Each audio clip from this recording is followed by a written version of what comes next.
Max 47. Is that Johnny Red, man? In the building, man. He said it's been a year, man. Yeah, man. I think that's Johnny Red right there. Salute, man. Excuse me. Whew. Damn it out.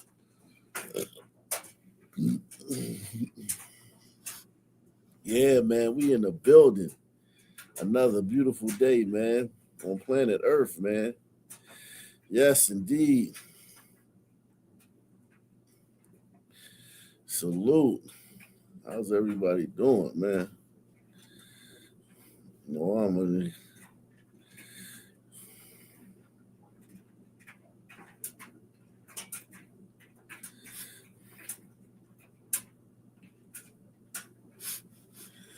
Yeah, man. We are in the building. What is good? How are you? Me, I'm fine. Me, I'm fine, man.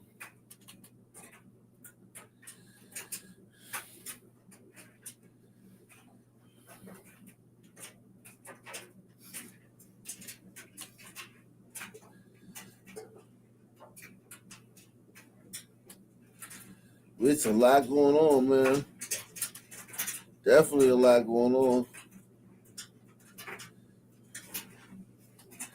Definitely a lot going on, man. We're gonna let's see. Give me a city, man. Somebody give me a city, man. Let's start the news. Let's start it like this, son. Give me the news, man. Give me a city, man. What's up, everybody? Joe Curry, the building, Southern Star.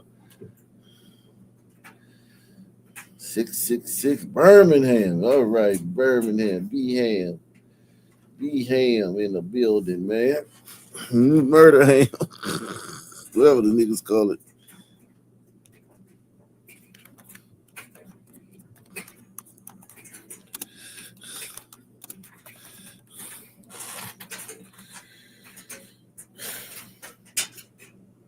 I'll be around. Just call me on the phone. I'll be there. I'll never leave you alone. I'll be there.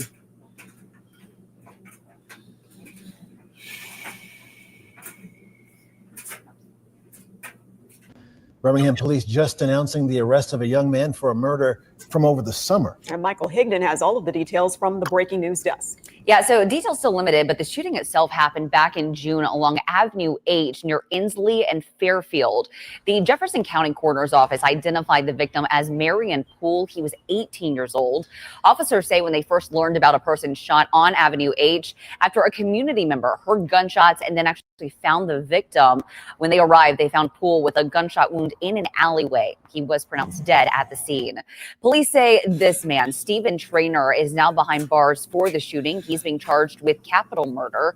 Police say Traynor was taken into custody without incident on an unrelated charge last week. He remains behind bars at the Jefferson County Jail, where he will remain without bond. Damn, that nigga was arrested last week on an unrelated charge. Damn. Birmingham, hot like fire.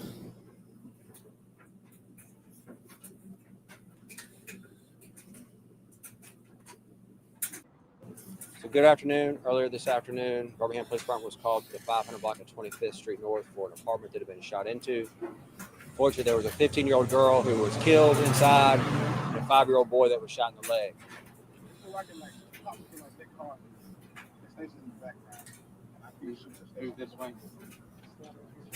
I'm sorry.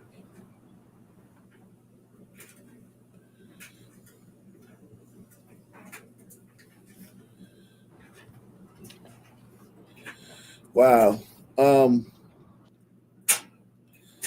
That's bananas, man. We gotta see the video. I want to see the story for that. Birmingham police. I want to see the news story for that. That's crazy. Yo, These little towns, man. These little towns are so crazy, man.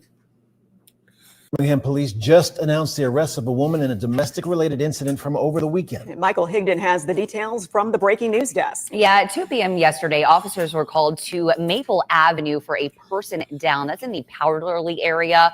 When officers got to the scene, they found a man who has now been identified as Thomas Williams lying in the roadway unresponsive. He had been shot. The preliminary investigation found that someone in the community actually saw Williams lying in the roadway and called 911. Well, just moments ago, Birmingham police say they arrested this woman, Bonita Brown, in that shooting, and she is being charged with murder.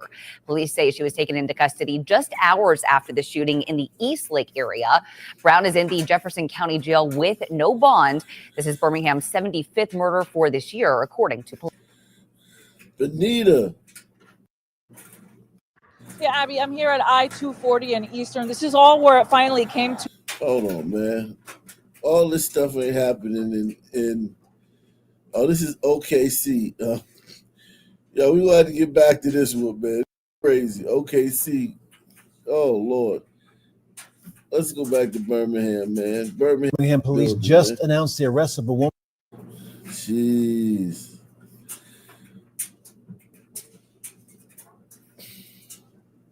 Some newly filed court documents confirm UAB offensive lineman Daniel Mincy's arrest is connected to the stabbing of two of his teammates. The redshirt freshman faces. They probably hazed him. There'd be a lot of hazing going on in college. He wasn't going for all that hazing, man. Try to haze the freshman. Young boy was like, nah, man, y'all took that shit too far. Stop playing with me. Woo! That didn't make Sports Center.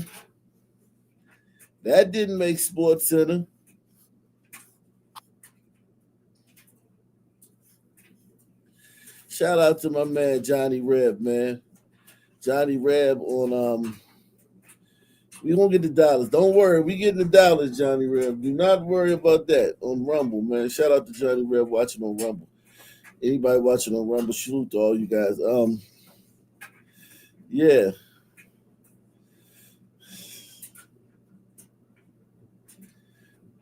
Let me put this on the screen, man.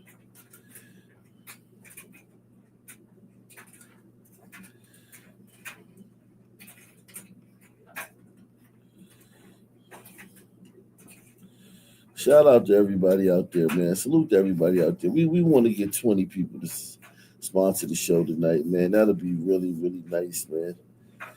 If we get 20 people to sponsor the show tonight, one at a time. That'll be nice. You feel me?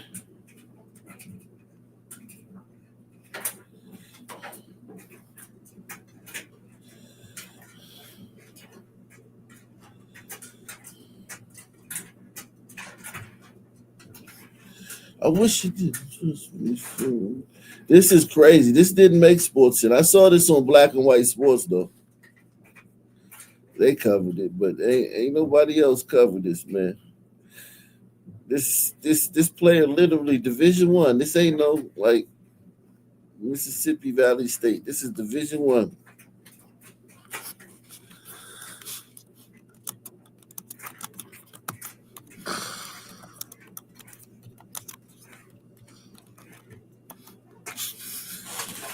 I wish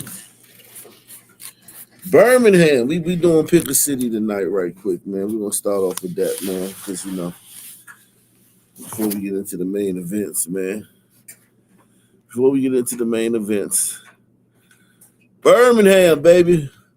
Some newly filed court documents confirm UAB offensive lineman Daniel Mincy's arrest is connected to the stabbing of two of his teammates. The redshirt freshman faces aggravated assault and attempted murder charges. According to the criminal complaints, Mincy is accused of trying to kill Jasir Peterson by stabbing him with a knife. He's also accused of assaulting Joshua Underwood with a knife. The Peterson is a defensive lineman, redshirt freshman for the Blazers. Underwood, a Birmingham native, also a freshman defensive lineman. The stabbing happened Saturday morning inside. Hey, man, he'd do anything to protect his quarterback. I don't even know if I'd kick him off the team. He's stabbing defensive linemen, man. Shit, what would he do in the game? I would suspend him for a half. I'd be like, you suspended for the first half of the next game, bro. I like your attitude, man. At the Football Operations Center, interim head coach Alex Mortensen told the media today the injured players are out of the hospital and recovering. He says he sat with the players and they've appreciated the thoughts and prayers. UAB went on to play South Florida at home Saturday after assessing the condition of the players and then talking with the rest of the team. I do want to say that, this has been a very difficult couple days for a lot of players, and they have a tremendous love for each other. That was very evident. And I'm not going to go into a lot of detail about, our time together in our meetings, but I really love this team and love the group of guys we have. Mincy was booked into the Jefferson County Jail on Saturday afternoon, and that is where he remains today. Hey, man.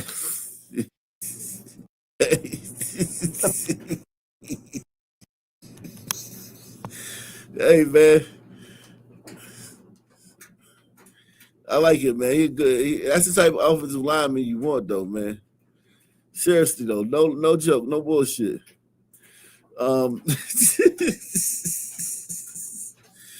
You want that type of guy on your offensive line, man. Nasty.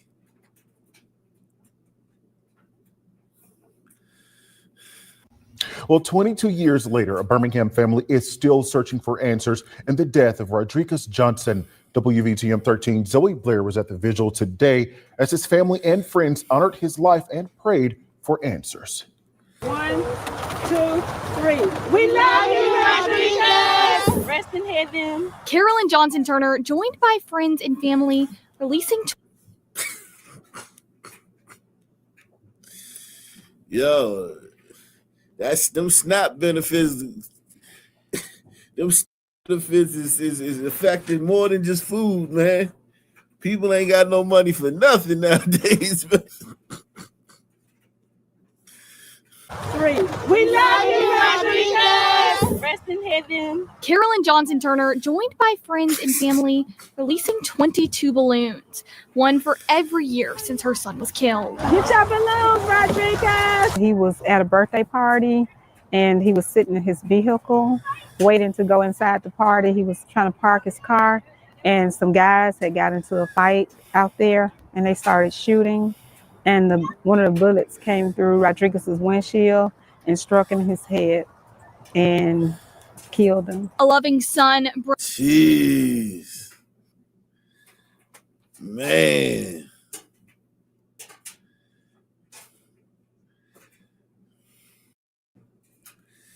R.I.P. the dude, man. That sucks, man. At the party, he was trying to park his car and some guys had got into a fight out there and they started shooting. And one of the bullets came through Rodriguez's windshield and struck him in his head and killed him. A loving son, brother, and dad, Rodriguez Johnson was killed at just 20 years old. More than 2 decades later, his family is still searching for answers. It's like a life sentence. It's something that you never get over. And because the person is not here and we're dealing with it every day. Birthdays, holidays. Rodriguez was, the year he was killed, that Thanksgiving, he was in the morgue As she gets ready to celebrate another Thanksgiving without him, she's holding out hope for any kind of closure to the cold case. We're still hoping for answers. We need some closure. We really do, because it's been so long and I'm tired of going through it. I'm tired of not knowing who did this. Through this pain, Johnson Turner has worked with local leaders to bring closure to other grieving families as she waits for answers in her own. We did get the Birmingham Police Department to open a cold case unit to work on cases like Rodriguez's case, because they had so many that were not solved. And we were able to get some of the cases solved through that. Rodriguez would have turned 42 this year. His mother now helps other families through similar tragedies with her organization, Parents Against Violence, as she continues her own search for justice. Ambassador Zoe Blair, WVTM 13. Man, that's man.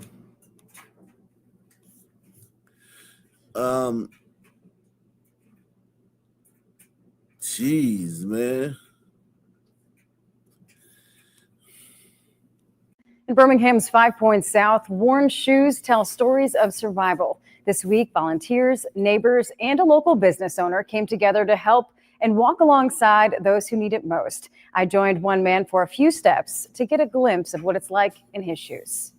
They say you can learn a lot about someone by the miles on their shoes. Walk a few steps with Ernest, and you can feel every one. Well, I'm probably on my feet at least 3 hours a day. Some miles are earned on quiet morning runs. Others survived on sidewalks, bus stops, nights spent trying to stay warm. When my money runs out, well, I have to go to the street until I get more money. Such a walk.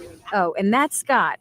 14 years on the streets. 14 years of miles nobody counts, except the shoes he wears through. Behind the fountain and in... All right, that's enough. Salute to those guys, man.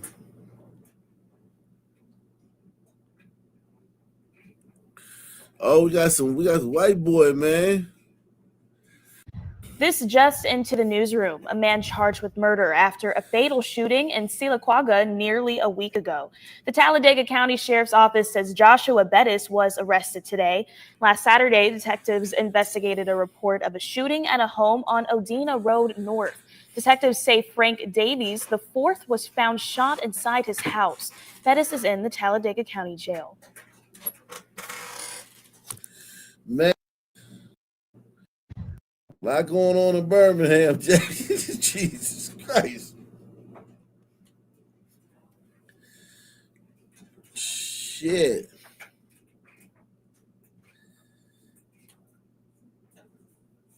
Even the gliders getting in on it.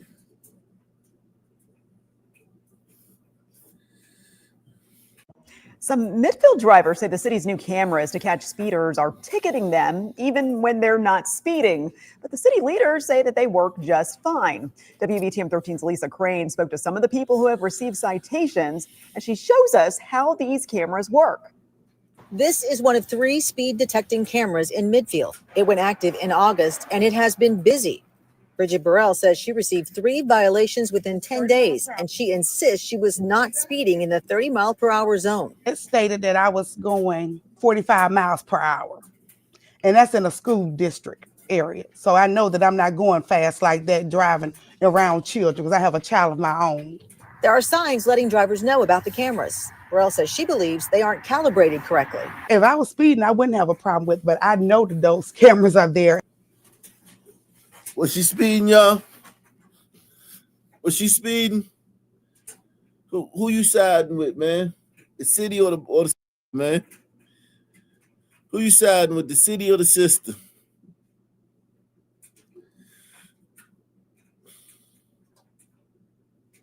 He said she was speeding, man. About the cameras. Burrell says she believes they aren't calibrated correctly. If I was speeding, I wouldn't have a problem with it, but I know that those cameras are there. And like I said, I've seen that thing take pictures of people's cars, and they're not even going fast at all. The citations are issued to the registered owner of the vehicle. In this case, that's Burrell's father. On social media, people in the area are talking about the new cameras, many agreeing with Burrell, saying they don't believe they were speeding either. The mayor insists, though, the cameras are working correctly.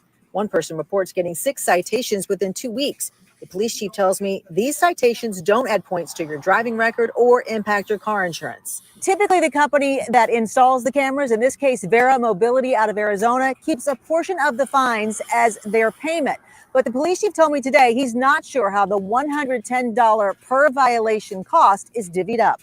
Burrell's mother says she's meeting with the mayor next week about the 3 they've received. She feels the city is trying to make money off residents in the area, many who are on fixed incomes. I'm not going to stop because I'm not only concerned about myself, but I'm concerned about all these other people who are getting tickets. They're not going to be able to pay these tickets. In Midfield, Lisa Crane, WVTM 13. I think the sister was man. I think the sister was speeding. She can't come to grips with the fact that she was speeding.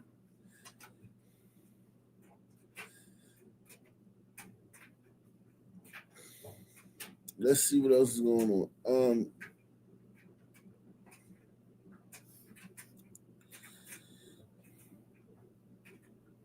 Right now, a series of break-ins at a Birmingham business is causing some major problems for the owner. Thanks for joining us at 5. I'm Carla Wade. And I'm Brittany Decker. Yeah, he told us today that he has had more than one break-in in a single day. And because of that, he can't even get his business up and running. We want to bring in WVTM 13's Lisa Crane. She's live and local in the Smithfield neighborhood this evening. Lisa, what have you been seeing out there?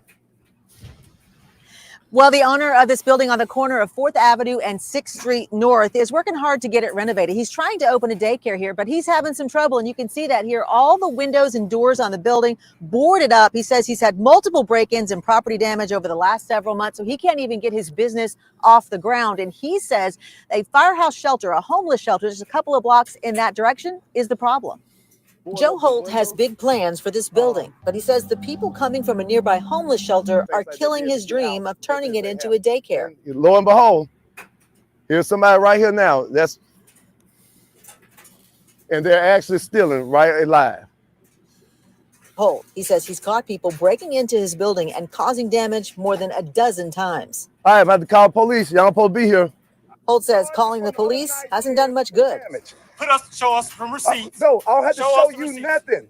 You see the damage. Show me I don't have to show. I got to show it. Even when they've caught people inside the building, he says officers have let them go, telling him he needed receipts for the doors and windows they broke to get in if he wanted them charged with damaging his property. They get tired of coming, but I can't help if I have to keep calling you because things are happening with my business from the shelter. So I just want to see stuff put in place to help.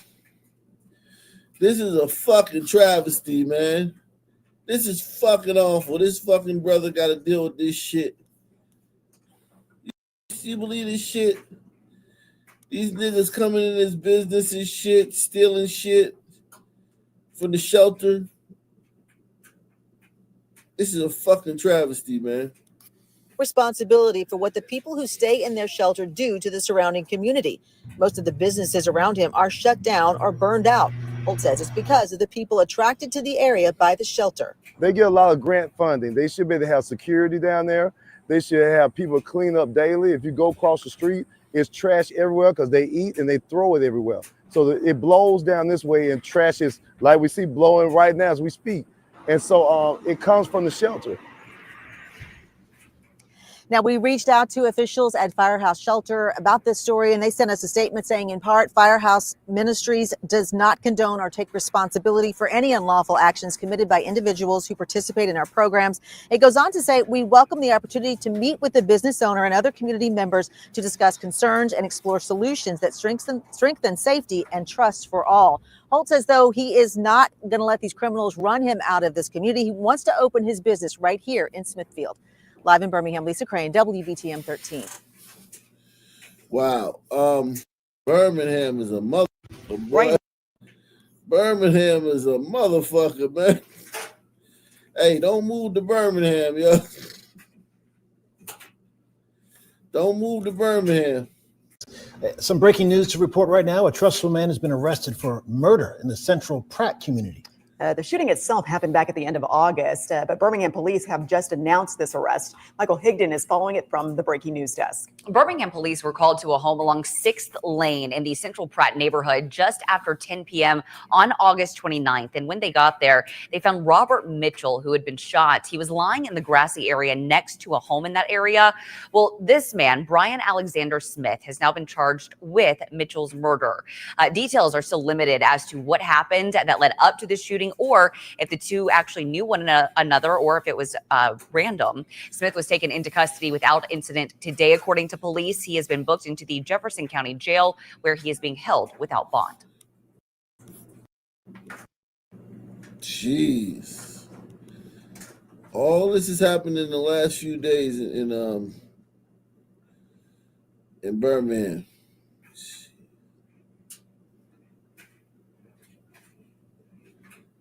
I'm in a bow shot.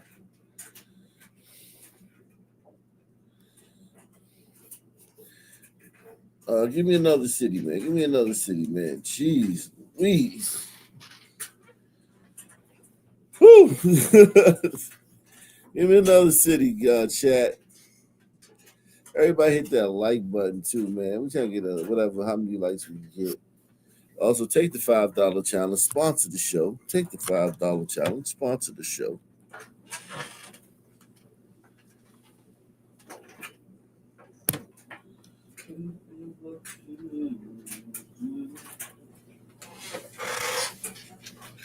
My man said, Jafrica.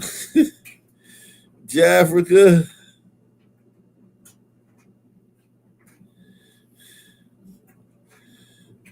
Jafrica. Shout out to everybody watching on Rumble, man. Salute to everybody watching on Rumble. Shout out to Emin Muil. He says it's the juice, the juice. Everything can't be their fault, man. Come on, man. Come on, Emin Muil.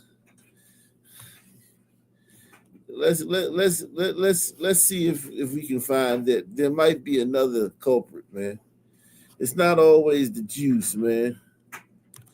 Jackson, Mississippi, man. We going to Jackson, Mississippi, man. Whew.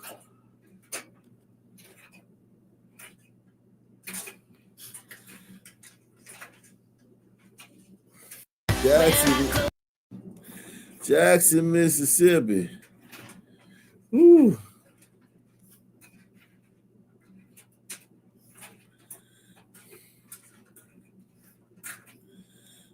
A federal funding fight is raising new fears tonight, and Mississippi families who rely on housing vouchers could soon feel the fallout. Congress has until January 30th to finalize the Housing and Urban Development budget, a bill that funds rental assistance and homelessness programs across the country. Advocates say current bills fall short of allowing for renewal of housing choice vouchers. 1 in 4 Mississippi families who qualify for rental help actually receive it. Any cuts would mean fewer reissued vouchers and longer waiting lists. Mississippi providers are also watching a new federal rule change that is already causing a crisis in Louisiana. HUD's new funding formula limits community spending to just 1/3 of their money on permanent housing, forcing the rest into shelters and short-term programs. Local agencies say they have only weeks to act before people can lose their homes. Hey, man, these people, I'm convinced, man, and I've been convinced that the majority of these people out here in the street, man, they want to be there. They want to be there. And I'm not saying that like a bad thing. They just like the street, the freedom. Think about it. These motherfuckers don't have any responsibilities. They don't have to pay bills. They don't have to show up nowhere on time. You know what I mean? They don't have the pressure of meeting expectations. These people live a fairly, nice life. If you consider like hundreds of years ago, everybody lived like this. Hundreds of years ago, everyone lived like this. Thousands of years ago, everyone lived like this. You know? You made your little house out of makeshift materials and you lived in it. They got tents. I think these people actually like living out there, man. I don't think these people are being put out having to live on the street.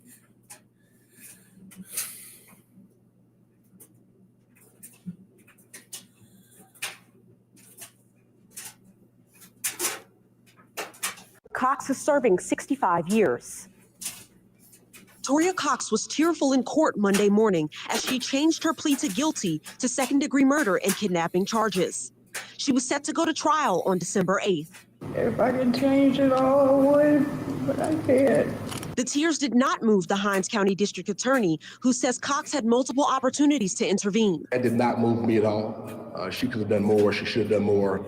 The most moving thing for me, at least, was to find that she had 3 small kids herself. 3 small kids that you were able to sexually abuse a child and let a child die in front of you. The time that she will serve is going to be 40 years for murder and 25 years for kidnapping. She's nice, that time will yo. be served. Kendall Jones is nice, man. I ain't even gonna lie, man. Kendall Jones is nice, yo. What do you think? Smash, yo?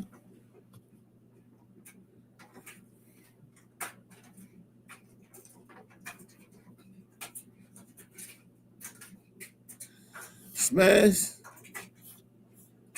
Shout out to my man, Anthony Madison. Greetings from Cairns, Australia in the building.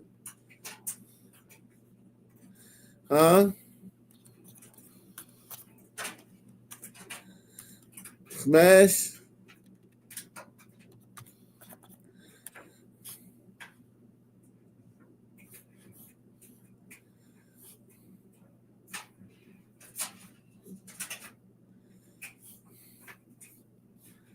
Smash? Yeah, Smash. She's all right, man. She's okay. She's all right. She's okay, yeah. Currently.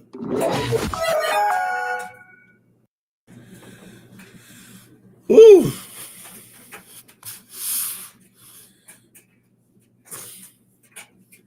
Africa, man.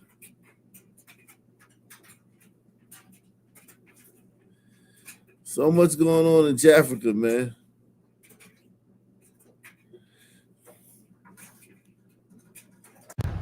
News today, a judge denied bond for the suspect in a deadly drive-by shooting on Tougaloo Street. It happened November 17th.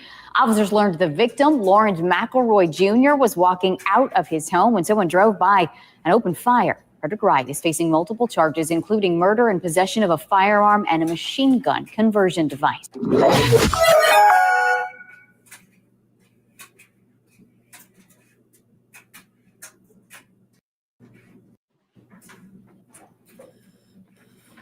Thank you all for being here today.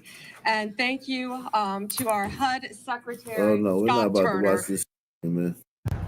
News today, a judge. We're not about to watch that. Let's see my man right here. 6:55 new this morning, the Simpson County Sheriff's Office has arrested a suspect they say was a danger to society. The man on your screen is 39-year-old Tony Keys. He's been connected to several violent crimes over the weekend.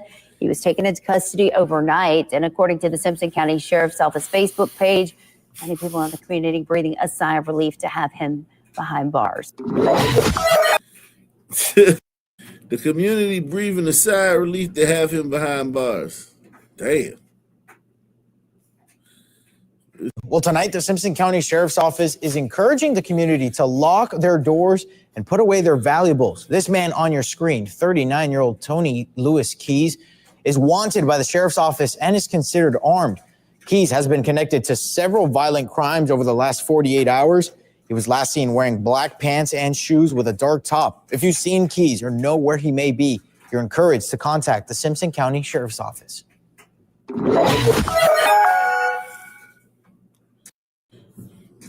Wow.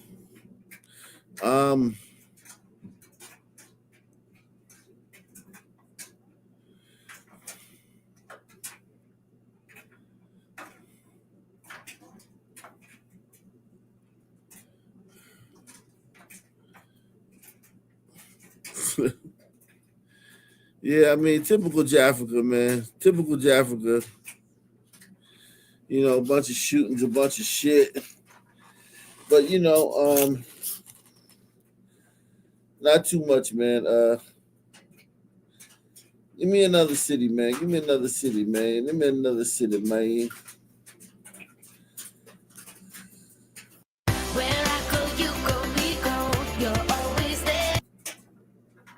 Shout out to Jafrica, man. Y'all been acting good lately, man. Shout out to Jafrica. Jafrica's been acting really nice lately, man. They didn't have too much crime, man. That was good for them. For them, that was good. I know a lot of them be like, that was abysmal. But yeah, but for Jafrica, man, that was good, man.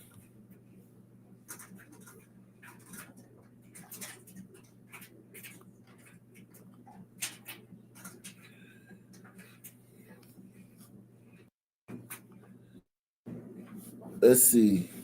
What city we going to next? My man said, Durham. I see you, Houston. I see you, Houston. I see you, Houston.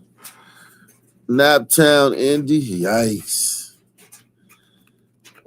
Let's see Durham, man. Durham, man.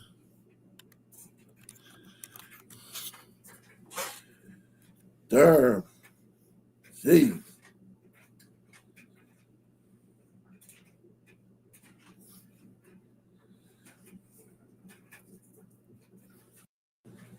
We've got some great news for you.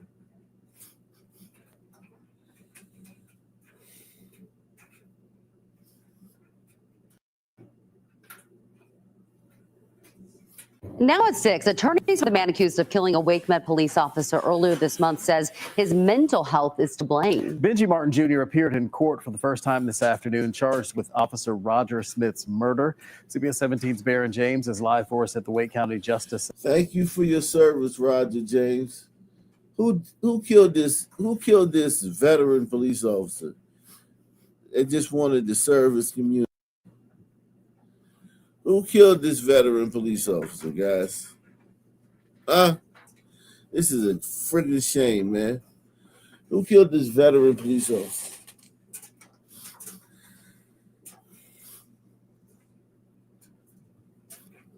Jr. appeared in court for the first time this afternoon, charged with Officer Roger Smith's murder. CBS 17's Baron James is live for us at the Wake County Justice Center with that. And Baron, a few people showed up to support Martin Jr. Indeed, they did. Rod and Angela, his family, friends, and attorney all watched as the judge denied bond for the suspect. Sir, you've been charged with first-degree murder. Suspect spoke in court only to answer to his name. Benji Martin Jr.'s defense attorney told the court via a pretrial motion that an unarmed Mr. Martin went to the Wake Med Gunner emergency room to seek help for mental anguish after he and his fiancee lost their unborn twins. Police said a struggle occurred between Martin and Officer Roger Smith in the ER lobby on November 8th. The altercation led to gunfire, killing Officer Smith in the line of duty and leaving Martin hospitalized for 2 weeks with a gunshot wound. Martin was released from the hospital this past Friday. It's unclear how both men ended up shot. What's important to us is that Mr. Martin Jr. Benji receives a fair trial and that all of the facts are presented. Martin's family and attorney want police to share security video from the ER and any gunshot residue results for both Officer Smith and Martin from the fatal scuffle. And we believe that those material evidences will prove to be very enlightening in this case. 59-year-old Officer Roger Smith served in law enforcement for nearly 30 years, first with Nightdale, then Wake Med. The Martin family offered condolences to the Smith family. We have all held them in prayer during their time of bereavement, and we hope that they are being consoled and will find peace, even in the midst of these developments. And the judge said that Benji Martin Jr. faces life in prison without parole or the death penalty if he's convicted on the first-degree murder charge. We're downtown Raleigh, outside the Wake County Justice Center. Baron James, CBS 17 News. All right, Baron, thank you. 29-year-old Benji Martin is charged with the murder of WakeMed officer Roger Smith. You'll remember that shooting happened inside the Garner Healthplex, right outside the emergency room. And tonight we're learning Martin could face the death penalty. Dewan Hogard was inside that downtown Raleigh courtroom. Should they give this nigga the death penalty, guys? Should they give this Negro the death penalty? Joins us live outside our downtown Raleigh newsroom with the details now. Dewan. Well, Steve, this afternoon we learned brand new details from the defense attorneys about what may have happened there the morning of November 8th at the WakeMed Healthplex there in Garner. And according to a court filing, defense attorneys for Benji Martin claimed that he went there to the Healthplex to seek mental health treatment after he and his fiance suffered a miscarriage, and he was there to get some help. Benji Martin Jr. Sir, you've been charged with first-degree murder. The max 29-year-old Benji Martin making his first court appearance this afternoon. Martin arrested and charged with murder for allegedly shooting and killing 59-year-old WakeMed police officer Roger Smith at WakeMed Healthplex Garner on November 8th. The maximum sentence for that, sir, is life without the possibility of parole or the death penalty, sir. Law enforcement says there was an apparent struggle inside the emergency room lobby that ultimately left Smith dead. Martin was also shot and was released from the hospital this past Friday before appearing in front of a Wake County magistrate.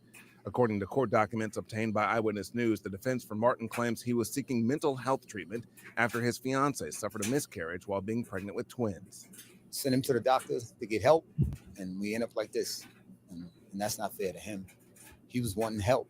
He wasn't wanting to hurt anybody. The family says law enforcement has said they have footage of the encounter between Officer Smith and Martin and has yet to see it. In court, the prosecution did not provide any details about the case just 1 week after Officer Smith was laid to rest. Also want to send out our condolences for the officer and his family.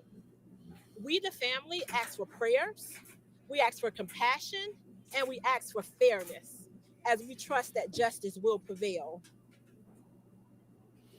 And I spoke today to Wake County District Attorney Lauren Freeman about this. She says that her office, let alone her, will not be speaking publicly at all about this case at this time. Benji Martin due back in court December the 15th. We're live in downtown Raleigh tonight. Dewan Hogard, Episode 11, Eyewitness News. Yeah, we're staying.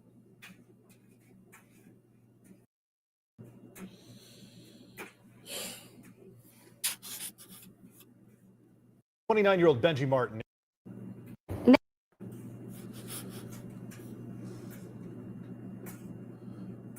Wow.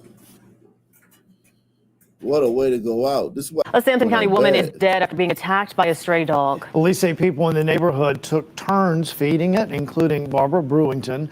CBS 17's Shanila Kabir spoke to her relatives who say she loved her family, her 3 children. This is why you carry mace, man. This is exactly one of the reasons why I carry mace. This is one of the reasons why I carry mace.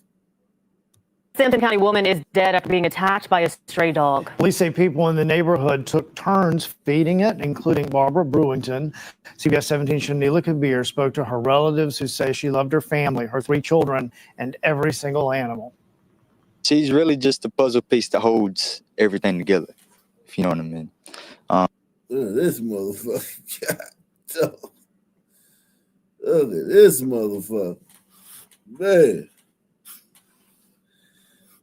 Jeez.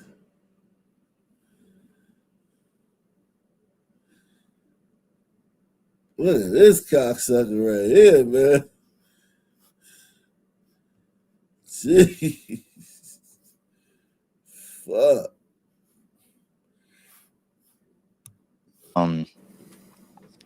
After she was just gone, it just felt like everything was gone, but she's still with us here in our hearts and in our minds. 38-year-old Barbara Brewington is remembered as an amazing mom and the ultimate animal lover. If a raccoon came up in her yard and was friendly, she would have taken care of it. She had the biggest heart.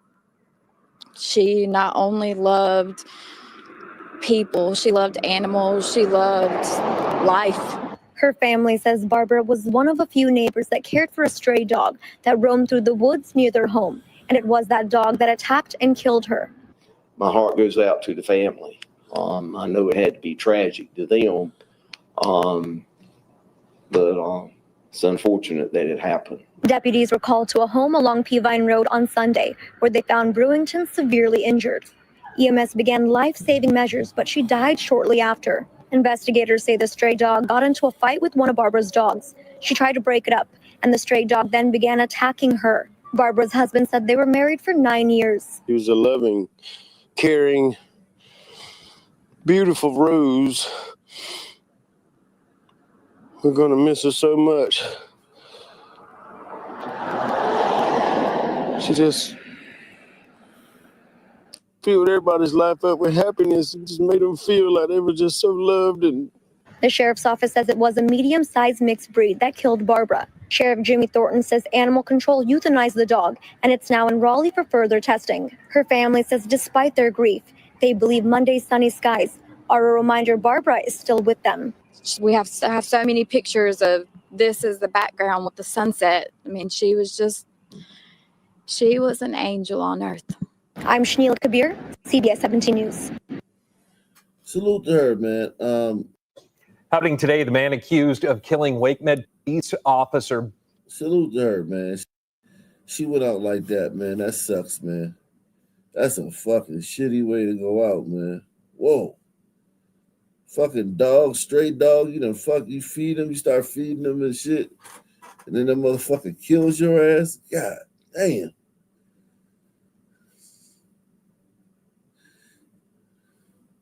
Fuck. That sucks.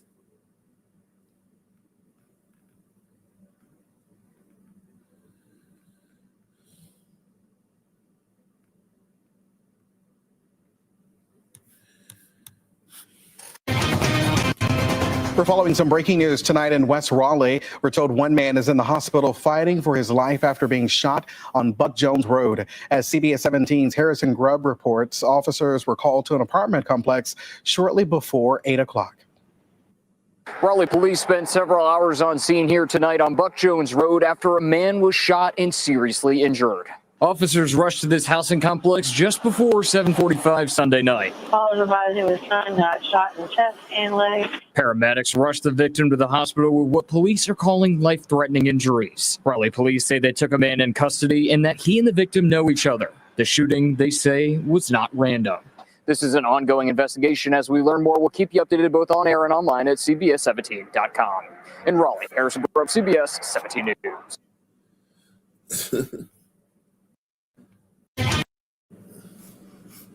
These little towns, man, they prove our point, man. All you need is a little bit of sun, man. A little bit of sun.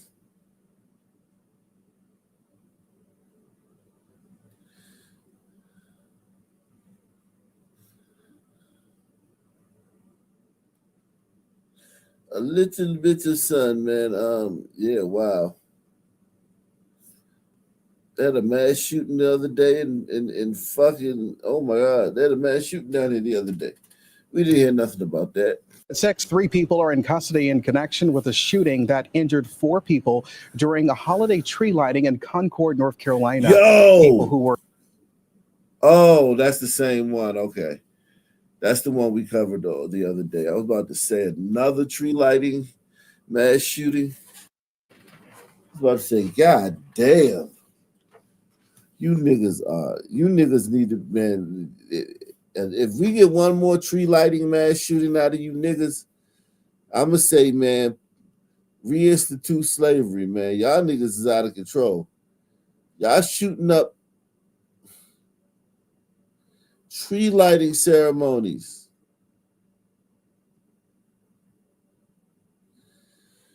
Fuck.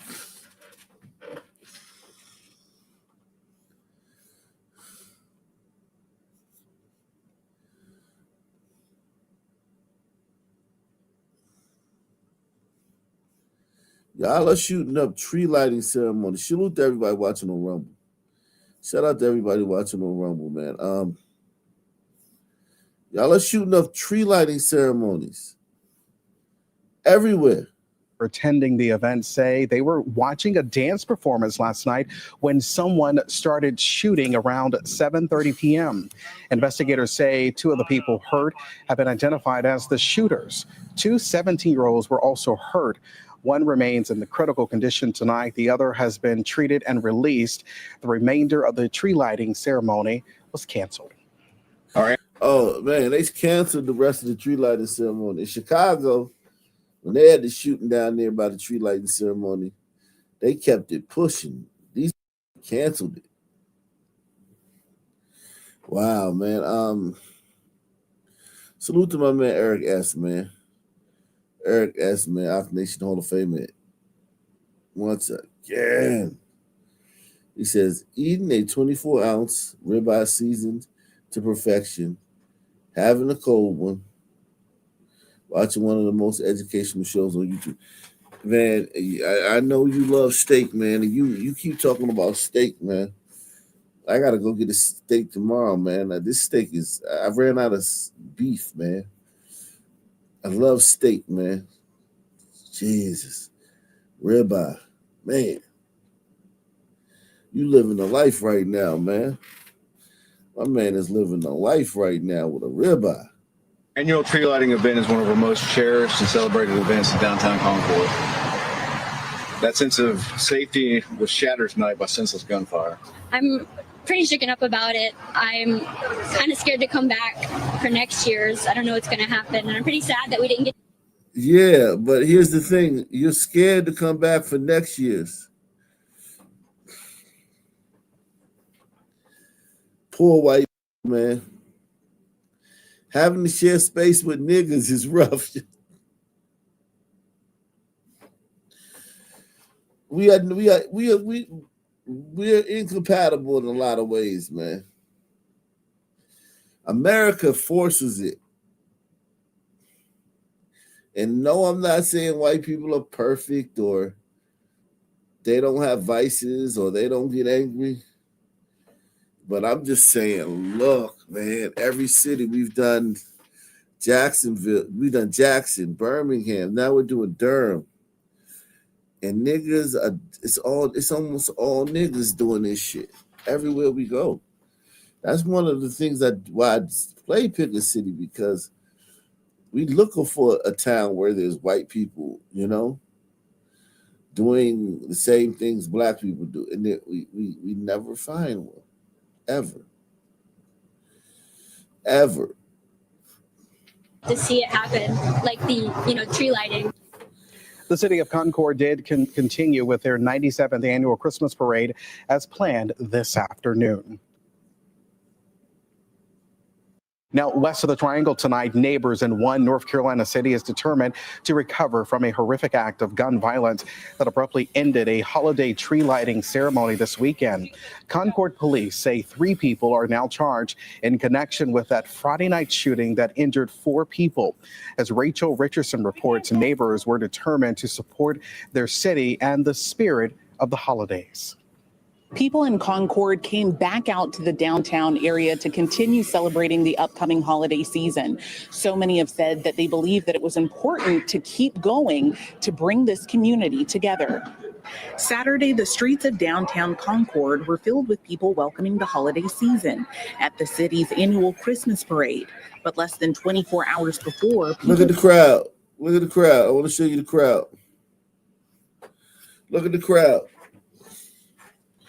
And niggas come down there shooting. And these white people can't say shit about it because they scared they're going to be called racist by other white people. They can't say shit about it because they're scared they're going to be called racist by other white people.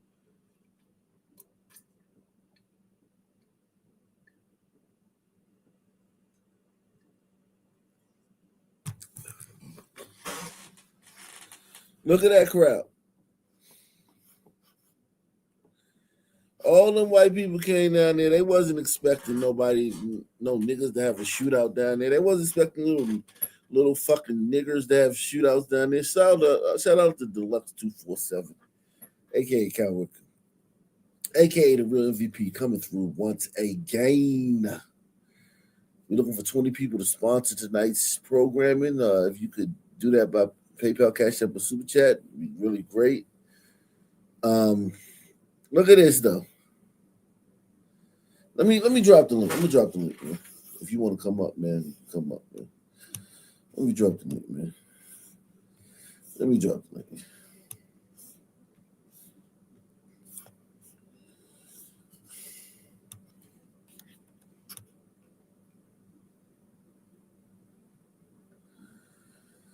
Baby, come back.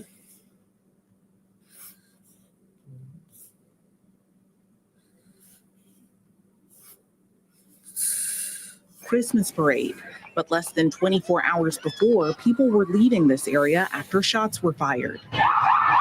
Despite yesterday's incident that happened in our little downtown, we wanted to come here and still celebrate and not have that ruined for us. The Atalano family opened Charo's Mexican restaurant less than a year ago. They say they were excited for the holiday season and were a full house on Friday.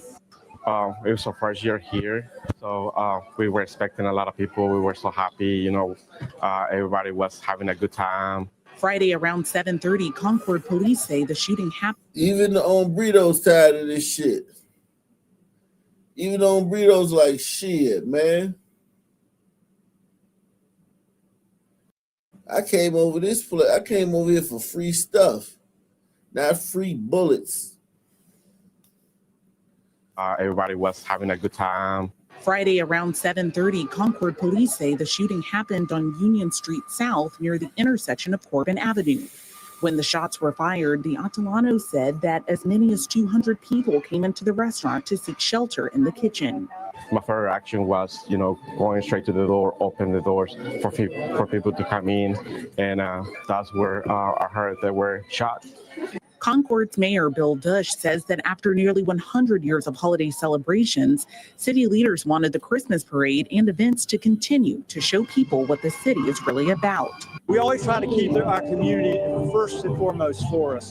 This is an opportunity for them to see what Concord is about, and we're so happy to have it today. So proud of them coming out and cheering us on. The Atalano family says they want the holiday tradition to continue, and they say they look forward to being a part of it. Like I say, Concord is strong, and we hoping that everybody's going to go back to it's going to be normal again, and just have a good time. The Concord Police Department is continuing to ask anyone that may have additional information to reach out to them.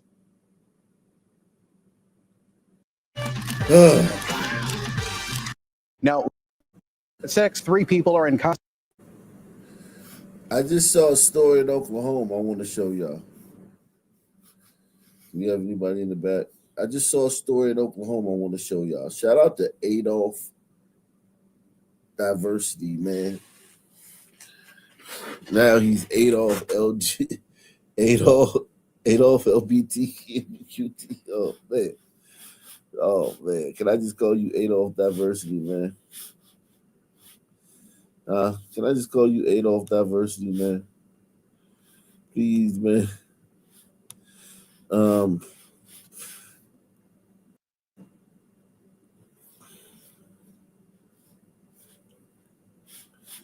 There was something.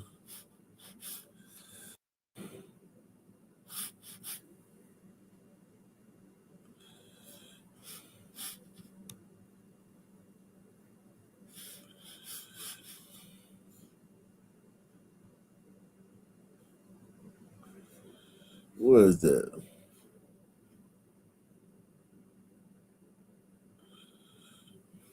Oh, well, I saved it on the other channel. Let me just go ahead back and watch it on the other channel. Jesus Christ.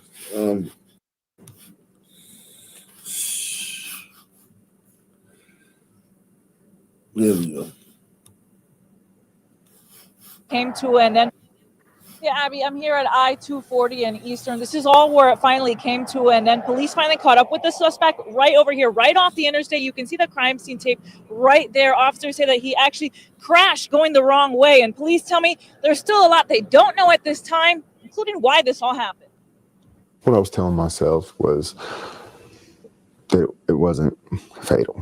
Disbelief from the family of 18-year-old Serenity Renee Burton, one of two people police say Deontay Hawthorne shot Saturday morning at Lyons Estates on Northeastern Avenue.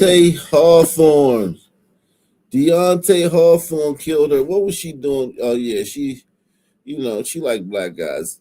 In down south, a lot of towns, and even up here in Pennsylvania, a lot of these little towns, that used to be all white, and then the niggas come to the town and just kind of like put their imprint on it. And a lot of those towns, man, these little girls, these little white girls, little cute white girls or whatever, or whoever, the hot white girls or whatever, they dating fucking Deontay and Marquavius. Yeah, that shit is so true.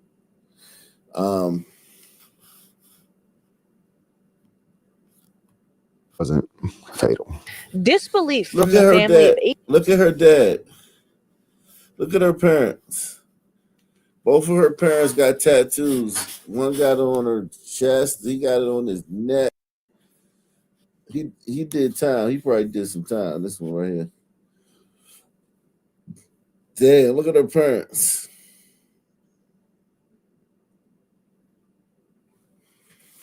Their daughter was fucking for some goddamn Negro. I bet they not even mad about it. I bet they just like, it's just so normal in their little town. Probably just normal. 18-year-old Serenity Renee Burton, one of two people police say Deontay Hawthorne shot Saturday morning at Lyons Estates on Northeastern Avenue. Police say Hawthorne shot Serenity and her boyfriend around 4 a.m. Her boyfriend was released from the hospital later that day. What we had known about the situation was that the roommate is never there. He's always working at nights and he's never there, So she said that they pretty much had the house to themselves. Meanwhile, police say Hawthorne took off to Northeast 12th and Eastern, where he stole a man's Hyundai Tucson at gunpoint. That was around 7:30 a.m. That person was found lying on the ground and later died in the hospital from a medical episode. Then, just before noon, a second carjacking happened. Hawthorne stole a white pickup truck, leaving the Hyundai. That person wasn't hurt. Then, just before 12:30 p.m., Hawthorne made it to Northeast 26th Street. Police say he shot 44-year-old Lennox Richardson, killing him. Police didn't say if there's any connection between him and the shooter. So this nigga just went around town shooting people. Didn't hear a peep about it. Press one if you've heard of it before now. This happened a few days ago. 2 days ago, maybe. Press one if you heard anything about this, man. Anywhere. This nigga shot 4 people. Killed 4 people. He went around and just killed 4 people in the city. This shit is crazy. And you didn't hear about it. I didn't hear about this until now. Pretty much had the house to themselves. Meanwhile, police say Hawthorne took off to Northeast 12th and Eastern, where he stole a man's Hyundai Tucson at gunpoint. That was around 7:30 a.m. That person was found lying on the ground and later died in the hospital from a medical episode. Then, just before noon, a second carjacking happened. Hawthorne stole a white pickup truck, leaving the Hyundai. That person wasn't hurt. Then, just before 12:30 p.m., Hawthorne made it to Northeast 26th Street. Police say he shot 44-year-old Lennox Richardson, killing him. Police didn't say if there's any connection between him and the shooter. Officers finally spotted Hawthorne around Southeast 44th and Eastern, chasing him until he crashed on I-240 and Eastern while he was driving the wrong way. Get this. Jeez. Then he tried robbing a third person at gunpoint. Someone hit him with a truck. Then he was hit by a second vehicle, got up again, and was shot by a police sergeant. Hawthorne was taken to the hospital where he died. And that sergeant is on paid administrative leave, as is routine with all these types of investigations. But in the meantime, this guy has a long rap sheet. He just got out of jail for the last time 6 years ago. He had a warrant here in 2025, here over the summer. I'm going to bring you all those details here tonight at 6. For now, live in Oklahoma City, Chantal Navarro, KOCO 5 News. Chantel, yesterday, her father and sister say they got calls from her boyfriend saying Serenity was shot. Tonight, they're holding her memory close. I've never felt anything like this in my life. I'm just trying to stay strong so I can just honor her and set her to rest peacefully. According to her family, Serenity was one of 3 people killed in yesterday's crime spree that started in Moore and ended in Oklahoma City. According to her father, she was living inside the apartment with her boyfriend, whose name was left out of the story, and a 34-year-old gunman in Moore. Early Saturday morning, she and her boyfriend were both shot by their roommate. She was pronounced dead on scene by police. Her boyfriend is now recovering. She'd only been in there 2 weeks. What we had known about the situation was that the roommate is never there. He's always working at nights and he's never there, you know. So she said that they pretty much had the house to themselves. We had more knowledge of everything being a good environment. Teenage girl, you know, she wanted her privacy and she was just trying to spread her wings. Wrong place. Serenity's death was one of 4 in the crime spree police say that started in Moore and ended in Oklahoma City. According to Oklahoma City police, the suspect carjacked multiple vehicles and shot 3 people, the third dying from an apparent medical episode after having their car stolen. Now, before the suspect was shot and killed by police in the area of I-240 and Eastern Avenue, we expect to learn more details come Monday. For now, the incidents remain under active investigation. More police say their incidents are separate investigations until they get the identity of Oklahoma City suspect from the medical examiner. You can hear more of our conversation tonight at 10 o'clock. In the meantime, if you'd like to support the family, we will have the link to the GoFundMe on our website. Reporting live, Olivia Hickey, KMCO 5 News. Came to an end.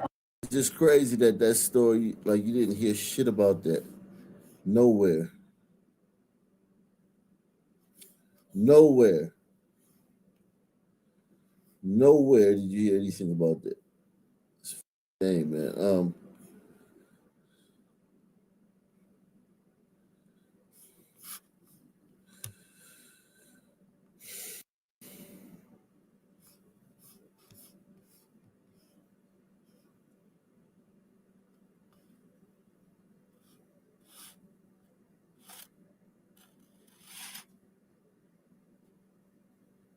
Colorado State QB Darius Curry spits or spat on a boy.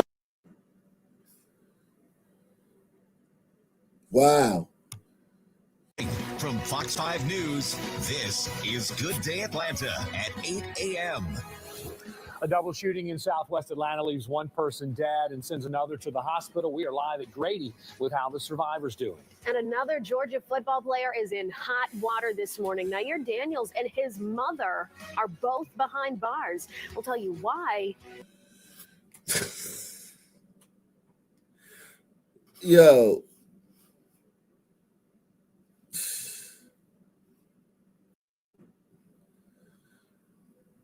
Yeah, if they got rid of niggas, man, there wouldn't be no crime. There wouldn't be no fucking crime.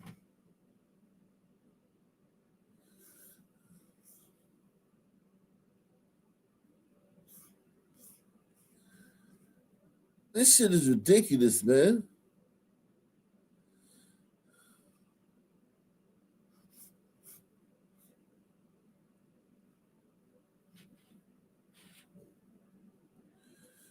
Wow.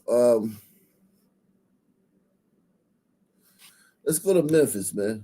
First at 5 on your news leader, U.S. Attorney General Pam Bondi returns to Memphis with state leaders to talk about the progress being made by the Memphis Safe Task Force. Good evening and thanks for joining us. I'm Greg Hurst. Hi, I'm Stephanie Skurlock. The task force briefing wrapped up a short time ago at the Office of Preparedness out at Shelby Farms. WREG's Mike Suriani is there and has a recap of what was said. Mike?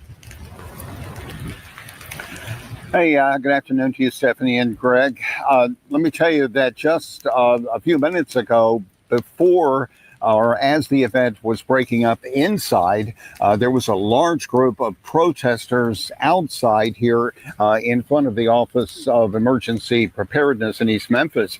The group actually approached the front door of the building, and at that time there was a large number of police vehicles showed up, flashing blue lights, sirens, and the crowd, still very loud, expressing their protest, moved on and dispersed into the area here. Now, the motorcade has left with the Attorney General, who informed us that she and some of the other dignitaries are going to be heading over to serve Thanksgiving dinner to some of the members of the many agencies that are involved here. Attorney General Bondi expressing her commitment to this effort, her thanks to President Trump and to all of those involved. The director of HUD talking about a HUD hotline that is going to be made available to help persons in low-income housing develop a safer lifestyle. Senator Marsha Blackburn praising the over 30 different agencies involved in this effort, as she said, to make Memphis the safest city in the U.S. Senator Bill Haggerty calling this a unique opportunity to make a difference, changing the crime numbers in Memphis and pledging the proper resources to continue this going forward. Governor Bill Lee spoke about lifting the weight of the burden of crime off of Memphians and called this an historic moment. Now, we have a soundbite from Pam Bondi. Let's go ahead and play that and hear what she had to say. Unfortunately, the safety of our community has been compromised by some judges who continue to obstruct our efforts.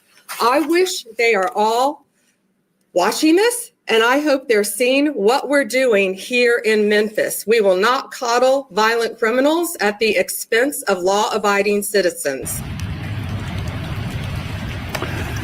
And it was pointed out, excuse me, it was pointed out today that during this effort so far, there has been over 3,000 arrests, and that includes persons who are wanted for murder, for drugs, sexual predators, and in the process, 121 missing children have been recovered.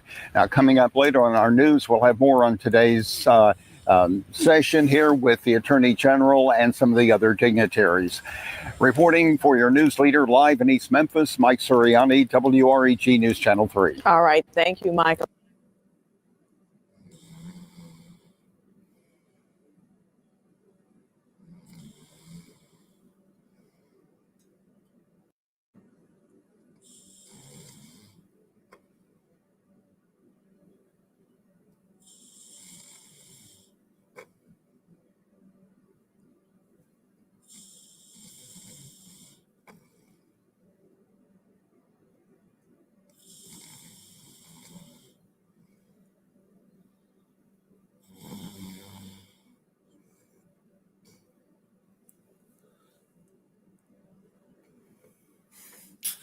Let's see this one.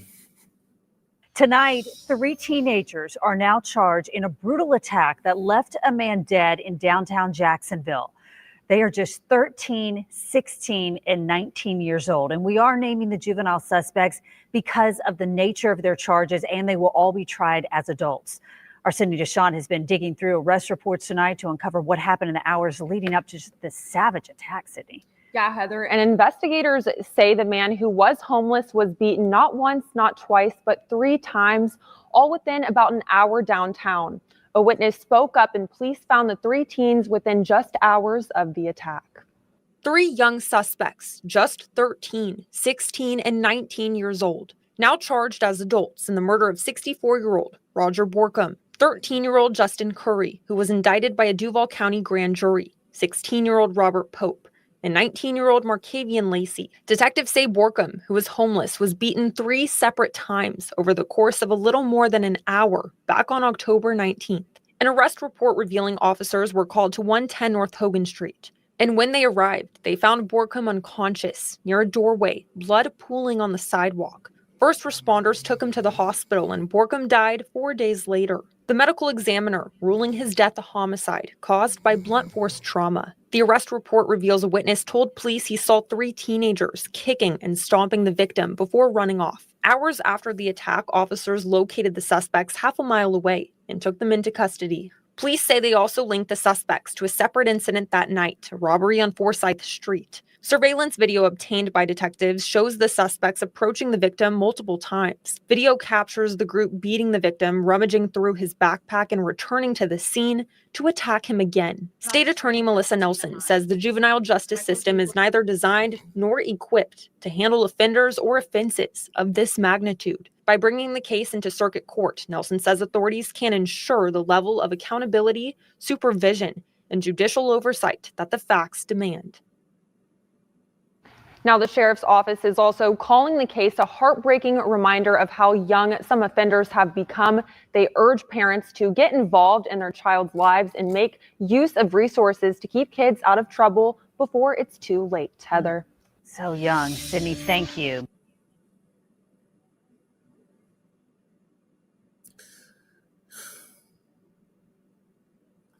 Let's see what else is going on. Wow, look at this one. Yikes. And we're hearing from a woman tonight who lost her son and granddaughter. They were shot and killed over the weekend, and police say an argument in a parking lot is what led to the gunfire. Fox 10's Hypocrisy shares how the family is processing this loss.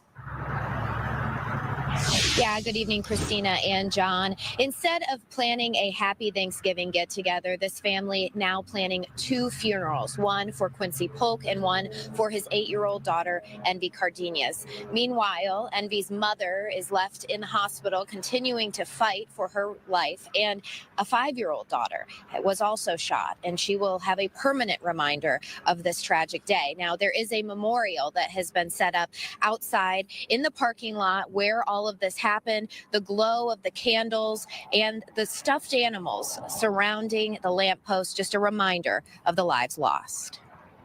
Feel like part of my life is gone. Like, I ain't never gonna see my son smile no more. I'm not gonna be able to give him big hugs where he can pick me up off my feet no more. I ain't gonna be able to get 1,000,001 questions from my grandbaby no more. Jo Ezra Martin says losing her son Quincy and 8-year-old granddaughter Envy this past weekend is almost too much to bear. I got a double whammy. I can't even get time to like grieve in between because I don't have just one funeral. I got 2 funerals I gotta prepare for. Court documents show the father and daughter were shot inside their car in a parking lot near 19th Avenue and Baseline after an alleged tailgating incident led to a fight between Quincy and Tyrone DiCilli. Witnesses told police Quincy's fiancé.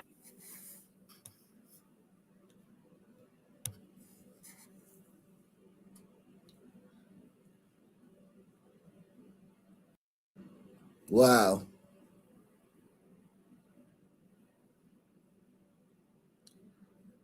You got into a road rage. Think about the road rage shit the other day with this Hispanic guy and the white kid. 22-year-old white kid that killed this Hispanic guy in the road rage incident. This guy killed the black guy in a road rage incident. And the black guy's daughter. Killed him and his daughter.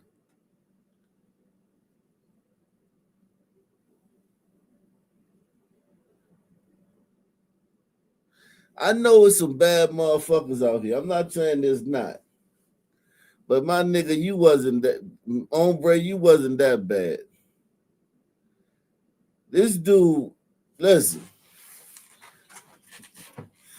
that's death penalty right there. You got mad at him because of some road rage stuff and killed him and his daughter. That's death penalty. Eligible.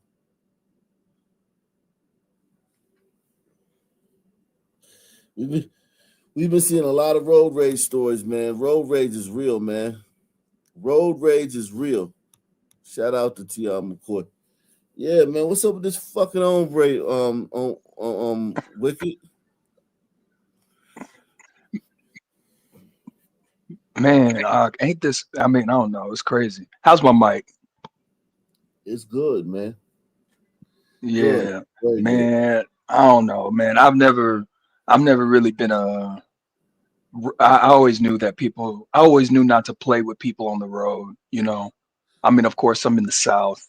You know, I don't think that people are as rude on the traffic on traffic down here than it is up north. But still, man, people are wild and free out in Houston. They'll shoot you, man. They'll shoot you for less. You know, so Yeah, this never is play around with it. where is this? Is this Houston? Where is this? Is it on? Phoenix. No, this is Phoenix. Oh, Phoenix. This is Phoenix. Yeah, Phoenix. Same thing. Still, you know, like I think they have constitutional carry or something like that down there. Oh, okay. I see Arizona. Yeah, but wicked, man. We tired of you on burritos killing us, man. Trying to tell you. I wonder if that dude's illegal. What's the score? Are we even now? Are we dead in a dead heat? Even, man. I think Nah. y'all up It's a one. dead Y'all up- heat. Yeah, y'all up one. Always killing the black man, man. Killed him and his daughter, though. Big honey. Nah, What did but he do? What did this guy do? It was a tailgating thing, and he followed them and they killed the guy and his daughter. This Umbrito killed this son man's daughter? Yeah. Killed the son man and the daughter. She was 8. The 8-year-old daughter. Holy, my goodness. Yeah, Nah, I imagine he did. I imagine he didn't know the daughter was in the car, but still. How do you know? How do you know? Well, I mean, you're right. The last one that was the case with the one we covered in Las Vegas, the white kid that shot the Umbrito's stepson, but we don't know. We don't know that. But hold on, time out though. I heard you giving that white boy mad grace. Why can't you give this? He instantly turned himself in. Why can't you give this spig the same grace? I gotta see the body cam. The white look, yeah, I did it. Look, that white boy, white boy, right? He could have been a saint. He could have been the literal definition of a saint. Yeah. Doesn't even I think he matter. was a saint. He was a piece of shit. Yeah, he for was. what he did. He was. No, but I didn't give him. I didn't credit him with anything other than like instantly taking ownership of it. Yeah. He did, and instantly putting his hands behind his back and basically jumping into the backseat of the squad car. Okay, that's what I gave him credit for. I didn't say that he wasn't an asshole. Let's see if we got more details of this one, man. Let me run it back just so that people can catch up. Hospital continuing to fight for her life, and a 5-year-old daughter was also shot, and she will have a permanent reminder of this tragic day. Now, there is a memorial that has been set up outside in the parking lot where all of this happened. The glow of the candles and the stuffed animals surrounding the lamppost, just a reminder of the lives lost. Feel like part of my life is gone. Like, I ain't never gonna see my son smile no more. I'm not gonna be able to get him big hugs where he can pick me up off my feet no more. I ain't gonna be able to get 1,000,001 questions from my grandbaby no more. Joe Ezra Martin says losing. Why she had to have that tooth right there, man? God damn, man. Throw you off. This is very sad.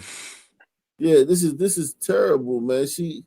This woman lost her granddaughter and her. I mean, it's like, thing about it, like you hear that happening, you know the granddaughter's with him, so you're like, all right, then he did. I had to pick my grandbaby up, and they're like, nah, he on Burritos backed her too. Like, God damn. Grandbaby no more. Joe Ezra Martin says losing her son Quincy and 8-year-old granddaughter Envy this past weekend is on. Wow. He was happy. This man was so happy. What's that? He was living his best life. He was living his best life. And you know he is. So happy. That boy, he happy like a mom. He went where he was happy, where he would Yeah, be happy. man. Salute to him, man. Almost too much to bear. I got a double whammy. I can't even get time to like grieve in between because I don't have just one funeral. I got 2 funerals. I got to prepare for. Court documents show the father and daughter were shot inside their car in a parking lot near 19th Avenue and Baseline after an alleged tailgating incident led to a fight between Quincy and Tyrone DiCilli. Witnesses told police Quincy's fucking hombrito named Tyrone. What Wait, the no way, dude. I was like, wait. Yo, I don't even know if I'm not he's gonna, illegal. the mad thing, like on that one. There's something, you know? I mean, unless it's a Texas thing or Arizona, whatever. That's not a thing, Yeah, that's wild. Yo, I've never Hey, met a hombrito named is this Tyrone. son man? Is this son man a son man, or is he like you think he's a half hombrito or something? Well, you saw his mom. Yeah. If you look at his mom, his dad could look like any of us. But if this is his mom, that's his mom right there. You know, he give me vibes like he's in tune with the hombrito culture. You know what I mean? Hey, wicked. Hey, you mind going back to that picture of him and his family? Yeah, the blood in, blood out shirt, right? Yeah, The I saw Paco that. shirt. Oh, you know about that? What you know about that? I saw that. I saw that he had what's his name? Paco? I think his name was Paco or something like that. Yeah, that's the dude that became a cop, right? Yeah, what you know about that? Oh, you talking about the movie that the Blood in, blood out. movie? Blood in, blood out. Yeah, man. Like 93 or something. You know, hey, love that Wicked. movie. Hey, Wicked. You know, I worked at a school for a long time. You know, and this school it was like 50-50 black white, but 50-50 black Mexicans. And Oh, wow. I tell you what the Mexicans cared about. They cared about blood in, blood out. Right. American Me and South Park Mexican. You know, I will say this. I don't know many hombritos that don't love blood in, blood out. I will say that. I love blood in, blood out. I think I saw that movie, man. I gotta look at Yeah, man. But for him to have that shirt, I saw this movie. I saw this movie. This was a great movie. Yeah, it was. It was a good movie. Now she might be hombrito. That girl might be hombrito. He strike me as in tune with it, you know? He's definitely hombrito. Yeah. But you know what? I didn't see this movie when it came out. I saw this movie maybe like 10 years ago. And I was like, damn, I had no idea that this movie ever existed. I swear I didn't know it existed. Yeah. Like Look, 10 years ago. I don't know many hombritos that don't love that movie. You know, it's everybody good loves movie. it. It's a good movie, yo. It's better than American Me, if you ask me. Oh yeah, It is better than American. Not even close. With American Miklo, Me just came out before. with that white boy Miklo, I mean, look, Chief, white boys that grew up around us, we would call them Miklo. You know what I mean? That's it was just a part of what we. I don't want to get like idealistic, but kind of what we believe in. You know, like family, honor, stupid shit. You know? Yeah.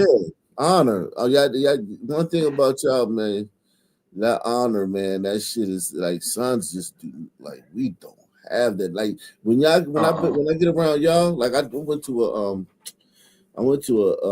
a church. God damn, I forgot the name of the country already. I went to a El Salvadorian church for a year, man. Yeah, you mentioned. Hey, was it a Catholic church? Yes, of course. It was a cult. I didn't realize it was a cult, but it was a lot of Catholic. Everything was Catholic. You up and down. You're up and down. You're up and down. Right. But it ended up being they would worship the man called the Apostle of God. He in Mexico and shit. They worship. Are you talking about the light of God, the light of the world? Yeah. Yeah, you know what? They grabbed him. You know what? He's in prison. Really? The apostle got grabbed? Oh dang. The apostle, like a year or two ago, they grabbed him in Los Angeles. Oh, because he's a cult. Yeah, I found out it was a cult. That's when I was like, oh shit. Right. So it's an interesting church, right? It is Catholic based, but they kind of it had a good start. They started during the Mexican Christian wars, right? They were being persecuted, and obviously it evolved into what it did.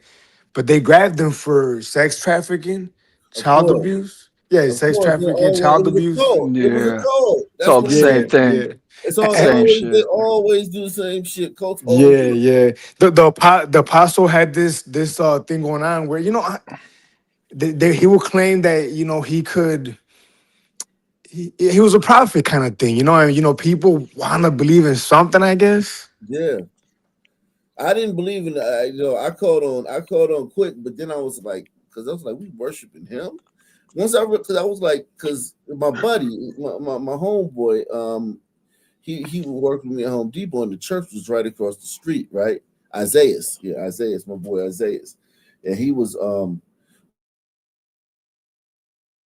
and we went over. He was a young guy, he was much younger than me, but we were over there, and he was like, yo, they welcomed me, they embraced me, man. You know what I'm saying? And they gave me headphones to listen to the service, because I listened to the service with headphones, and it was translated, right? And everybody, all the hombres are there, welcomed me in, man. They was trying to look for a wife for me, a Spanish wife for me and shit. All the women wore long Oh dresses. wow. They all wore I long see where dresses. the sex trafficking comes in. You know what I'm saying? No, but all the women wore long dresses. They weren't. It was like long. I'm talking down to their fucking toes, and they were very, very covered up. But they weren't like Muslims or Indians, but they were very, very Conservative dressed, yeah. conservative. Yes, all of them. And the guys were fucking like coming off of like working 8 fucking jobs and shit. They were coming there. They'd have 3 services a day, right? So I went to Right. Damn. I went to the service at lunch or the service in the afternoon, and yeah, 3 services a day. That's why I got bit by the dog. They had a husky out there that would watch the grounds, right? And it's in the middle of a black neighborhood, right? Middle of the black. I'm talking about this is a black neighborhood, right? This motherfucking dog would always bark like a maniac when he saw me. And I'm the only black person that goes to the church. He would go insane when he saw me. Like he would have to be restrained. It would take everything for the security guards to hold him back. And one day I was talking to him, right? Because I know a little bit of Spanish, man. Even back then I knew more, but I could hold it down. But I always liked Spanish people, right? Always been cool with Spanish people, right? Always been friends with Spanish people, right? Yeah, they're good people.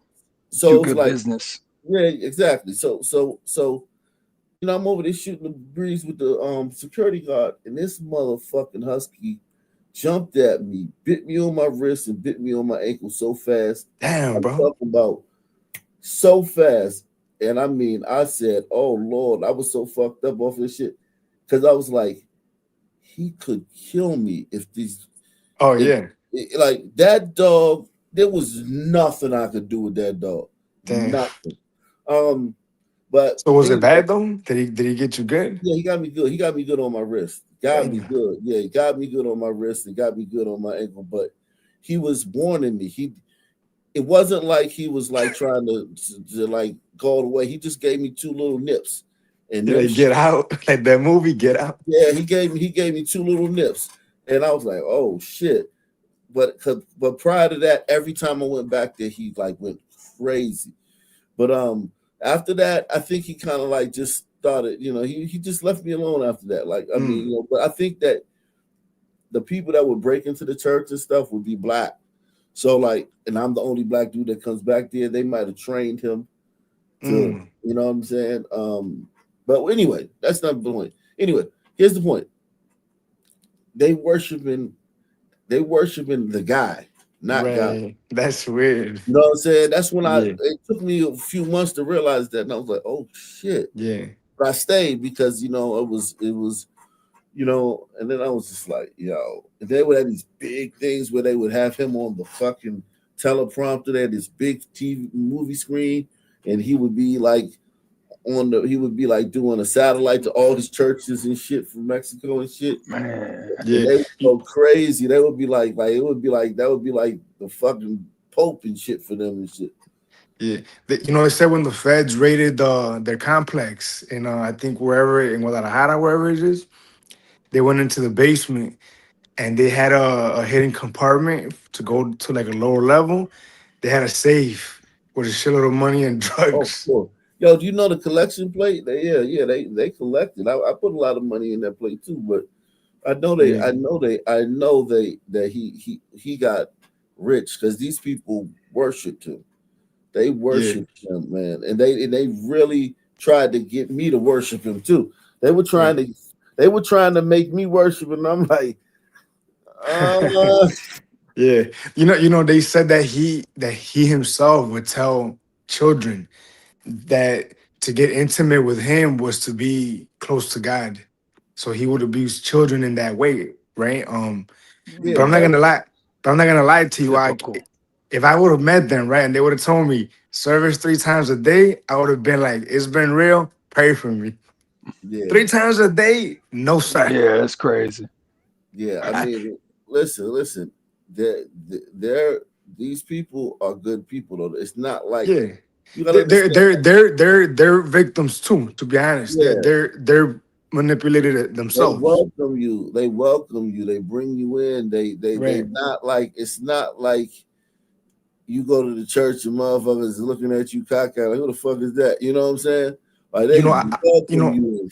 yeah, you know, I saw an interview of some of their victims, right? And they said that they were so like brainwashed that they would see armed men, like security, you know, armed security and like gangsters amongst them, but they refused to see it though. Like they saw it, but they didn't want to believe it. Do you know what I mean? Like they Mhm. just kept. Yeah.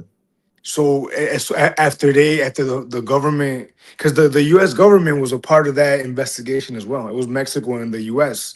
And once it came out, they started connecting dots. You know? Yo, listen, it was obvious to me it was a cult, man. Like because it's like they're worshiping him. They're not like implied worshiping him. You know what I'm saying? He has his own book that they read. Like they read the Bible, but then there's this other book where it's all about him. And they read that and they give that to you too. Yeah, that's crazy as hell. But I do appreciate the origins of the church act. Like I'm telling you, they met these hombreros in the 1930s were on church rooftops having shootouts with the military, fighting them because the government at that point was very anti-Catholic. So they were scared of the Pope and of the church's power. They wanted to make sure that they were not challenged, right? So they will kill you. They will kill you for praying to Jesus and the Virgin Mary. These hombreros fought with them for that. I really appreciate that. I respect those men. But what it became, obviously, a whole nother thing. Mm-hmm. Yeah, definitely. Let's see. Let me see. Almost too much to bear. I got a double whammy. I can't even get time to like grieve in between because I don't have just one funeral. I got 2 funerals. I gotta prepare for. Court documents show the father and daughter were shot inside their car in a parking lot near 19th Avenue and Baseline after an alleged tailgating incident led to a fight between Quincy and Tyrone DiCilli. Witnesses told police Quincy's fiance, Alexis Cardenas, also got involved in the fight, but then the couple returned to their car.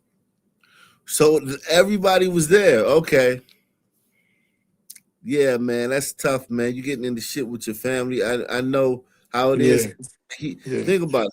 He's holding it down. He's not like he's not thinking like oh, I'm putting my family in danger. He probably think like, yo, I'm with my family. My manliness is coming out. Like, you ain't about to bitch me in front of my fucking family and shit. You know what I'm saying? Like, it's hard for men to fight that urge. It could be tough, man, for sure. I mean, you should fight that urge, Agnation, but look, I've been there. You know, but I really try to make it a point not to get there, you know?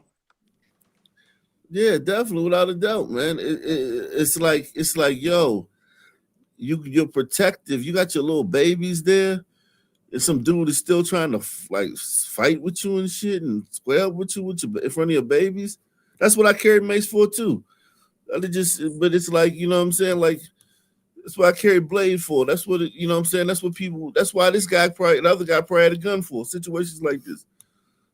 Where their 3 daughters were inside. Chili is accused of grabbing a gun from his car, saying something along the lines of, "You're going to learn to pay for what you do," and shooting at the car. Quincy and Envy suffered fatal gunshot wounds. Alexis was shot multiple times, and a 5-year-old daughter was shot once in the leg. And all over what? Nothing over road rage. Come on, that makes no sense. And then you already killed my son. You went over there and shot the mama. And then you went to the middle and shot my grandbaby. Why? What? Man, God, dog. Yeah, he a Damn. bad dude. Yeah, This dude is a demon. Wicked, y'all took the list. Y'all, I think y'all took the lead, bro. Hey, look, listen, man. We don't know why. We don't know, man. Maybe he was having a bad day. We don't know what the Right. son man did to him. But this death penalty right here, yo. This a bad day right here for Yeah. sure. Hold Man, it down. this Let is me definitely. go get some water. Hold it down. Yeah, for sure. Yeah, hey, Man. bro. So you said earlier that you were in half on Burrito, half son school, right? Yeah. What was your capacity in there? If you don't mind me asking, were you like a teacher? Were you Nah, I security? was a teacher. I mean, I spent a lot of years of my life being a teacher. Nice. This time in particular, it was PE teacher at an alternative school, the type of place Okay, where I'm familiar. where the kids get expelled, but they're not arrested, they're not in jail. You know, they're Yeah, on or they probation and drop stuff like that. out. They drop out and they end up there. Exactly. Yeah, You know, and they're not maybe the most. They're not like straight A students in their school, but they could be straight A students there because they don't. It's like a low bar. They're not very low motivated. bar. I'm familiar. Yeah. So, what was your like experience as far as like behavior patterns with those students? Well, in my opinion, I mean, always, I've always realized that Brito, I mean, with my personality at least, everybody's different, but Yeah. with my personality, Britos were easier to crack, I can, because they look at So me and they're already redirect. just, I can kind of look at them, or I can say, "What's your deal? What's your trip?" And they will kind of be able to explain it. The sun boy, they can't explain what they're feeling. They try to, they'll just get upset, or they'll just say like, "Shut up talking to me." Right. So now, of course, They're now more there were a emotional. few, yeah, very much, but there are some Umbritos that I can look in their eyes and I could just see that, um papa was a papa was a gangster. Yeah. um Papa was a gangster, so at one point, Mama raised the son, and the son kind of had to be the father and raise all the kind of help out with the kids, and eventually the mom couldn't tell the kid what to do. The boy, and this is What all in makes you say that Spanish. though? Like, what about Well, I'm this just kid and saying, shit? well, because he would um it would be like a one-on-one with the assistant principal, and the mom is kind of like saying things like, "Well, I just don't know what to do. I don't know how to help his attitude." And then he would be like, "Hey, mom, shut up, stop talking. You're saying too much." He's talking Mm. to his he's Oh, he talking uses his to his own mom. mother. Yeah, and I almost want to sit here and say something like, "Dude, show some respect." Respect your mother, And right? and Wow. then he'll look at me almost like, don't, you shouldn't be talking to me either, type shit. Mm. And I'm not and Dude, I'm not saying that's exactly how the conversation goes down, but I'm just saying that's the energy that's in yeah. the room. Dude, you know what was one of the craziest kind of like meetings I had with a student was it was a black female, right? And her grandmother. Mhm. And I was in there with I think it was a principal or whatever, right? But the black girl, the young female tells everybody, us four, including the grandmother, and the grandmother looked like old school. You know how like old school, right? They don't make them like they used Mhm. to. But this girl says, I don't care. I'm gonna be like my mom and get on welfare. And I was hearing, Oh, and I never really heard. That was like my first time seeing that kind of mentality, right? Where this girl's ambition was to just have kids and get on welfare. You know what I mean? yeah, Um, yeah. and I don't How know old how were prevalent that. How old was she? how old were you when when you I realized was that's I was how? maybe about 23 and 24. Oh, okay. I was Okay, young. so I was younger. you're still pretty younger. Okay. Yeah, yeah. And I mean, Yeah. I was never that close around some people. Like I had some friends, but not like that. That I never seen that. You know, and I don't know how prevalent that is, but it feels like it's not uncommon. But Mm. and the grandmother was frustrated. She was telling us she doesn't know what to do. She was telling her, "Your mom's not happy. You should want more for yourself." You know, she was talking about her own daughter, how her daughter, I guess, went left on her. Hmm. You know what I'm saying when I say that she was old school black lady, right? No, Like I understand what you mean. She was like kind of like a conservative woman, like work hard. basically I'm you need assuming it. like Yeah, yeah, work and, hard, and you know how they say that the learn how to generation keep after, your man. and you know the Yeah. generation, they say that at least from what I heard about black folks, the generation after that one, they kind of got lost to like drugs and whatever happened to them. You ever heard that concept? Like the parents of the kids today, they got lost. Like the Gen Xers, Yeah, the like Gen something like X. that, Yeah. where like the grandparents were they were still working and now they gotta raise their grandkids because their kids like got lost to drugs or Yeah. some shit. Yeah. Yeah. I mean that's I know. I mean I know that story a lot, It's but kind of then what that again, one that kind. felt like. It felt like that. It's Mm, that one that I described that meeting I was in. That's kind of what that felt mm, like. yeah. Yeah, man. Salute, man. Salute to everybody watching on Rumble, man. Shout out to everybody watching on X. Shout out to everybody watching on Ock Nation uh, News, man. We are in the building, man.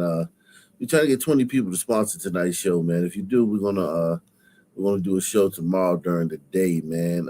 If we can get 20 people to sponsor tonight's show. So far, I think we got 6, man. Salute to all you guys, man. Please try to support your local news show. Yeah, let's carry on, man.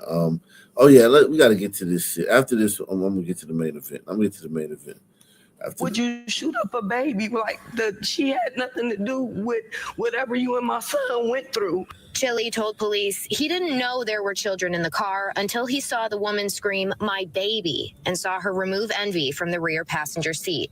Family says no charges can bring true justice, but they hope no other family has to face this heartbreak in the future.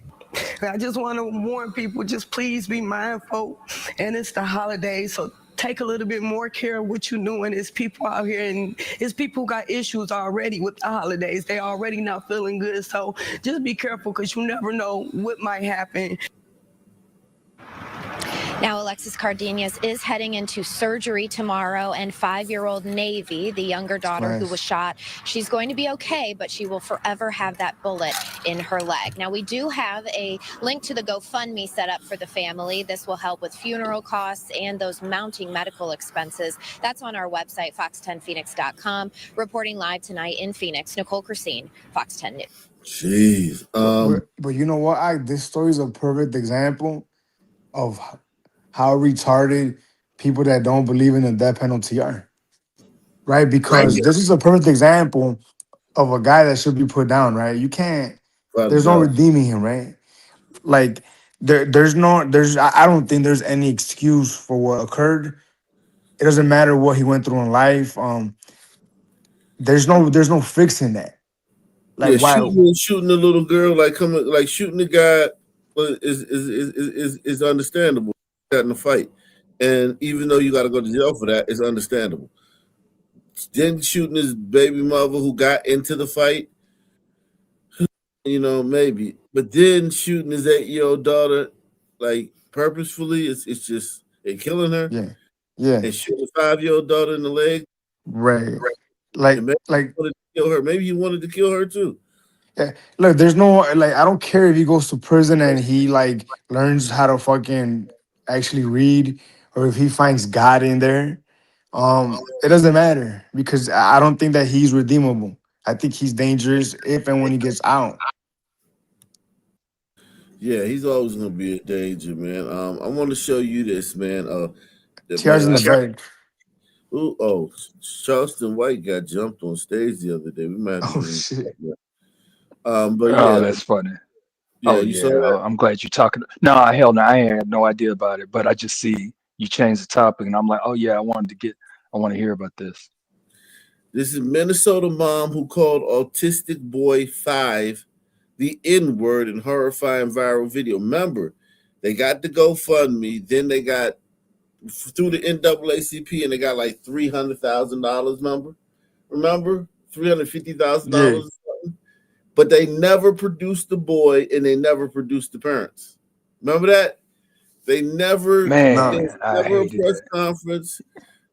People were asking like, "Where's the boy?" Okay, well, where's the Yeah, parent? And now with all the Somalian scamming coming out, and other things, you know how they doing with autistic. They scamming with the autistic stuff too. Um, with all that coming out, they've done some research and they've realized, boy, um, he was 8. The boy's 8. He wasn't 5. So I know it's like people are like, yeah, he still was a little kid, but it's a big difference between a 5-year-old and an 8-year-old. You know what I I mean? mean, I'm one of those mm, people. It's eight is I thought he still was it's still older. eight. Eight is still eight though for me. Still a little Well, fucking shit. no. I mean, he 8. You can't. I could picture an 8-year-old kid stealing out of somebody's bag. Yeah. Well, five isn't eight. Eight isn't five. I give you that. You know what I mean? But he still is a kid, like a small kid. Yeah, but she called him a nigger, but she didn't call him a nigger. She called him a nigger, but she didn't call him a nigger. She didn't say, "Hey, you little nigger kid." She called him a nigger, speaking to the man who was coming over there. I don't know if that guy was her father because they never produced a kid. That we don't know if this kid is. We don't know anything about this kid. They didn't go on the world tour on Good Morning America and sit there Right. with the lawyer. Like we know they would have. Yeah, exactly. They just disappeared, and they kept saying it was 5. And listen, it's a little white lie, right? The kid's 5, but it's still a lie. They still lied. You know what I mean? And they did a GoFundMe saying that the kid was 5, and they Mm. lied. And the kid's not 5. He's 8. You know what I mean? So it's like I get it. It doesn't matter, but scamming Yeah, because they're good for that. They're scamming good for scamming. that they coming out with now, like it's like still. How did they know he's eight? How did they find that out? Do you know? They did some research. Hold on, I gotta find it. Holy shit. Damn, what is that? Man, I'm telling you, gliders just be getting abused. Oh, I remember that. That's old. Okay, yeah. I think somebody found the family. First, they did this with the height. They saw they figured out how tall this bar is right here that he's standing at, and there's 5-year-old kids are tall. Like it's not, you just don't be that tall at 5. You know what I'm saying? Um, So and even the eight is a guesstimation. no, but then they found out. Let me find. I can't. I can't remember how they found out that he was. They found out he was 8 for real, like in real life. Like So I forget. So she called the here, 8-year-old a some word, here it is. It Well, says no, but not on I camera. can But she explain. did call him that though. She called. No, she said it on camera. To Flipping the the other guy. But to did the she other guy. call? Yeah. But was the Oh, implication that she called him oh, the 8-year-old that? I don't remember. I I actually think think it it was right. was. Yeah. And then because he was like, why would you? Call him I that. don't I know just if he. call him a some Yeah. word. Right, right. Yeah, and she was like, "Well, if that fucker wasn't stealing in my shuffling around in my purse, in my Right, I bag, he remember. wouldn't be called that." And then he's like, and then he pretty much dared her to say it, and then she said it. Damn. And then she made millions. Here it is. You know, It's it's crazy. It's in the official statement, the police report. The kid is 8. Oh shit. But they did the GoFundMe saying he was 5. And it's a small lie, Yeah. but it's still like, yo, you go like, well, why not just say the kid was 8 in the GoFundMe? Why still say the kid was 5? You know what I mean? Like, I don't know. It's just So are they that's charging true. the That's girl? true. Are they charging the glider she queen? got charged. Yeah, she Wow, that is Yeah, she got crazy. charged. I With know, man. what? It's crazy. I don't know. being white and mean. Yeah, man. You know, this kind of reminds me because you know I've been circling around in the chitlin circuit, and every now and then, you know, I have to fight a bunch of sun words because they try and tell me that there's racism going on, and I'm saying, so are you telling me that black people can't be racist? And they hit me with, nah, black people can't be racist. And Right. so one person asked me, what does a black racist look like to you? And the first thing that I thought about was the Shiloh Hendricks thing, how they pretty much canceled her from getting the million, the whatever it was. They did so much work to make sure she didn't get that money. I don't believe she got it because a lot No, of she black got people it. made sure. She got it. Oh, she got it. Yeah. Oh, Yeah. okay. Oh, damn. Okay. Well, I didn't She was say on that. What I Gifts said. and Go. She didn't get it from GoFundMe. She went to Gifts and Go. You know, I'm just What I trying would to end. think. I'm just trying to think of what could, like, say me and you were cops, right? What could we possibly charge her with? Like, we could sit there and brainstorm, and I have no idea. I Like, can tell you what she was charged with. Let me look it up. I can tell you exactly what she was yeah, charged with. like as far as I know, the shit I remember, there was not really a crime committed. I mean, what she did, I thought was inappropriate. I didn't agree with it, but was there a crime committed? Not really. Let me go to the video for it. She was. Let me just read the article. She would say misdemeanor. She was charged with a misdemeanor. Okay. Let's see. It says Rochester, Minnesota. A was charged with 3 misdemeanors after allegedly yelling racial slurs at a disabled black child in a viral video. Shiloh Marie Hendricks was charged with 3 counts of disorderly conduct for the incident that happened back. So 3 counts of disorderly conduct. Okay. Wow. Yikes. 3. Yeah, when you white, you can't be mean, man. You got to be nice all the time. Shout out to Glider on the Moon, man. He says, unless they provide dental records, Glider on the moon. saying he was 18. Jeez Christ. He might have been. I wouldn't be surprised if he was Somalian. If a Somalian tell me he 8, I probably think he's 18 too. Yeah. Fucking, hey, they're fucking treacherous, man. Yeah, I think I'd really think that he was 12. Look at that 12, shit, 13. man. Look at that shit. I just can't stand looking at that dude's face all twisted. 72 arrests. Unfucking believable. 72 fucking arrests. That's Unacceptable, man. Like, what are we doing? Now, this picture here, though, man. This picture here is crazy. It doesn't make any sense. And it's way more than that. Like, this It's ain't way like more. these 3. It's like 1,000 of these and shit. Literally. It's like literally 1,000 Yeah. over the last like 5 or 6 years. And you and John Gaunt make a good point, or you make a good point. And imagine the roles being reversed. Like imagine blacks ran society and whites were the criminal class, and they were still complaining. Like, I can't even picture that. Sons wouldn't be having it. No.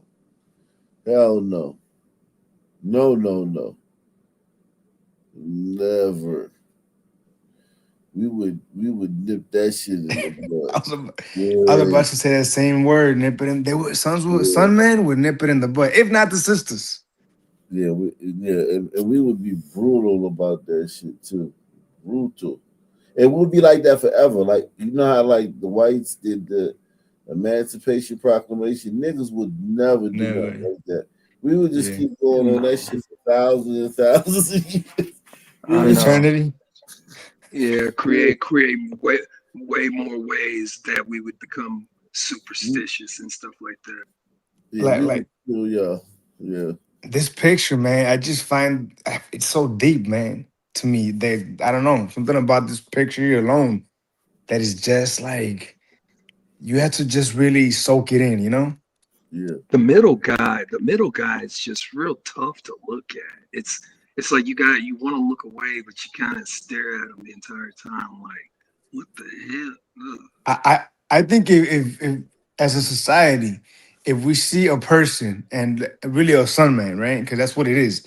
If we see a son man having a mental episode in public, the police should be able to take him. I don't know, take him to jail. I don't know where they take him to, but they should be able to remove him from the public, right? Because to keep the public safe, Wicked, the only place that we can take these people where they will get any results is El Salvador prison. That's about it, man. Because look, cops, my guys that are cops, they told me that they'll grab these bums, and they don't want to deal with these bums. These bums stink, right? They gotta break them down, go through all their fucking shit, their socks. These bums wear layers of clothes, because it's cold out. They stink, and it's all for nothing because they're released immediately. They're not gonna be held on to. That shit is just insane, man. That's how that guy gets 72 arrests. Right. You just keep getting arrested and released and arrested and released. Wow. I tell you this though, man. If this was the reverse, it would just take one, right? It wouldn't even take all three of these, right? One of these, if one of these happened, right? Like just say a white guy came on the train, doused the black girl in fucking gasoline, chased her around the train and lit her on fire. Yo, do you understand that would be like not just what that happened? It would be connected to all the lynchings. It would be connected to all of the bad things that happened during slavery. They used to do that to us in slavery. You know what I'm saying? It's not just that singular event when it happened. Right, that's a very good point. It's attached. It's an extension. It's an extension of the next chapter or the next domino in a continuing mythical thing that we said that happened to us all throughout the years. When it's a white person, it's just that one incident. It's not even an afterthought in this case. It's not even an afterthought. Yeah. Stands alone. Yeah. I mean, I don't know if you heard what the Sun mayor said about it, right? Yeah, the Sun mayor was focusing on the brother, like the brother was the victim. Yeah. Mental health, this and that. Yeah. Like, what are we doing here, man? What? Like, it angers me out because people that I care about ride the bus and train, man. Yeah. People that I love. And I gotta worry about son words hurting them. And it's that simple. I know, okay, I get it. Umbritos do it too, yada yada, all of that. It's that simple though. I gotta worry about a son man hurting them. Yeah. You got to. You gotta worry. Yes, you do. Yes, you do. You better worry about it. Man, I'll delete that somewhere. I mean, in Chicago,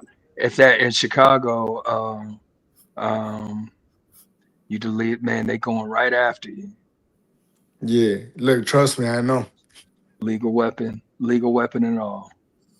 Yeah, FOIA card. You got your FOIA. You know, I said something that I love, man, that I never forgot, right? There was a song word that did some egregious shit, right? Which one, right? But he this song word did some egregious shit. And I told Ike, jokingly, can we call this one a song word? And Ike says, no, you cannot especially call this one a song word. Yep. And that sums up Blackistan, bro. The worse a person is, the more they love this motherfucker. Yep. Yeah. Let me see what this I don't know, his sister, I guess, gotta say. I don't care. You can call me racist. Stupid You can shit. call me a racist. I don't literally give a fuck. I don't give not one single fuck. I don't like white people. I don't like them. I tolerate them.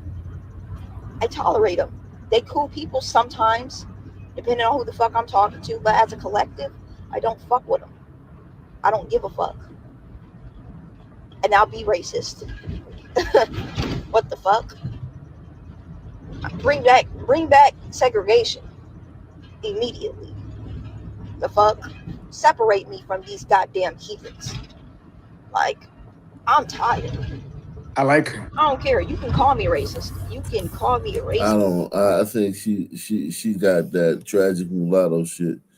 She's trying to be black. It's really bad. Like, Yeah. it's I really don't like that shit. Do you think she would realize the ill of her ways if they were to allow No. like segregate them? Like she would realize, man, I want to be around some people. I want to go with the No, white. she will act like she never wanted segregation to begin with. I ain't want segregation. Come back, white folks. Where y'all going? Hell yeah. I'm gonna tell the same thing. Like, bitch, you chased the white people off. You fucking bitch. I know. But I mean, even the sisters know, man. When there's like just black people, the sisters, I know they talk about how the some words can't act right. They know. You feel me? I'm wrong? No. Everyone knows. Like I walked into a room with sisters once, right? And they were talking shit about these some words. They don't know how to act. And when they saw me, you would think they seen a ghost. Sat up straight, stopped talking. I was like, hey, look, man, keep it going, man. Ag Nation, baby. Yeah. Have y'all heard of my friend Ag? Who's that? No. Wicked, that's just how you would say it. That's just how you would tell them. Yeah, like when they got quiet and looked like, yeah. Nah, y'all could keep going, man. I'm a gold card member. Look at So is platinum card. Look at your burrito woman. Look what this woman did, and she's not gonna get charged nothing. They're gonna probably just, of course, they're gonna let her out the next day. What did Maria do? Watch this. She hit him upside the head. She clocked him. I guarantee you she got locked up for that. This is man. She went to jail. She went to jail for that. Oh yeah, I think she's getting charged. But we know the court deserves to be bruised. Yeah, she deserves to be bruised in the face. She should be like flogged. she deserves. Yeah, she deserves to be brought back to her neighborhood, busted up. But we know the courts don't really, depending on where they're at, they don't really appreciate their cops, so they'll probably cut her loose immediately.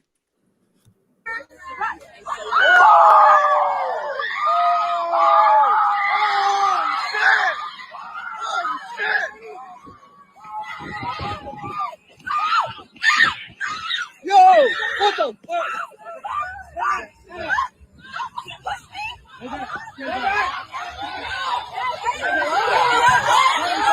When you getting fucking dickhead, do that on. Stay back. Fucking baldy. Oh, shoot you alone.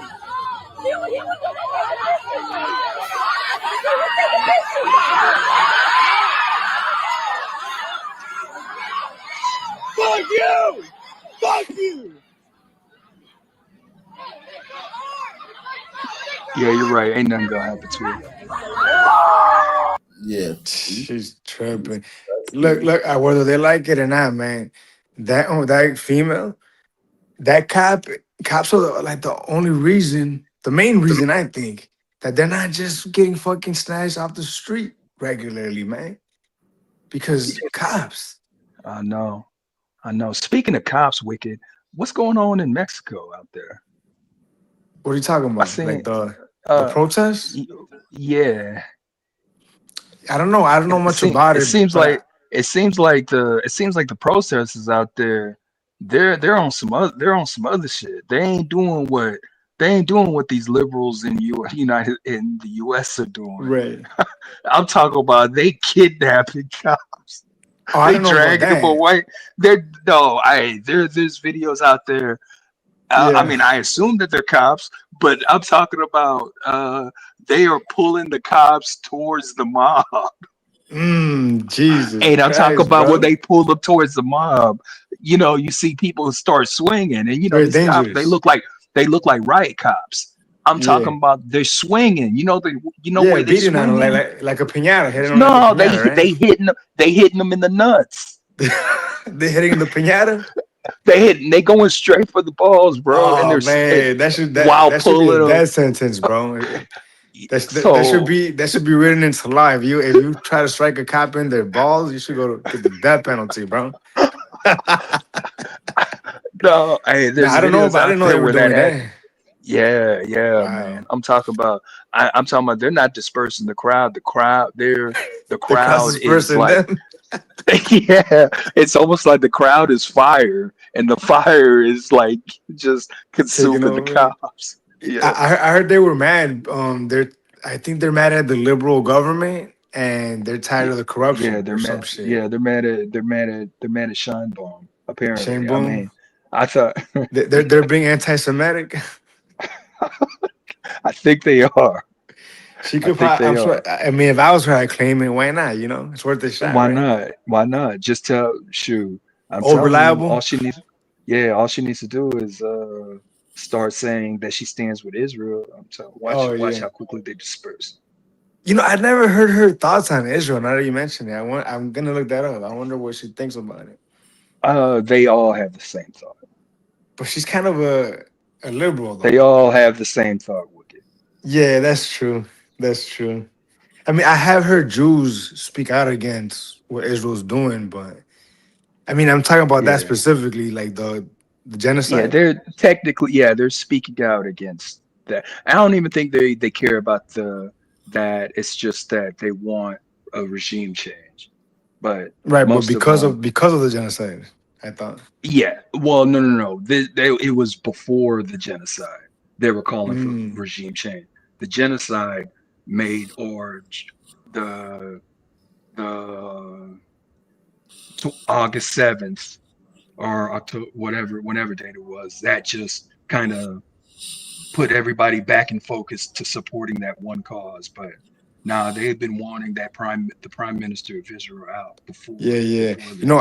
I gotta give him credit, man. He's a motherfucker, dude. Ben Man, Yahoo, he is. he does not give a fuck. This is probably the most territory that they've ever gained. This is the most ambitious Yeah, move that they've ever made. and you know that Jews crew wants to do more.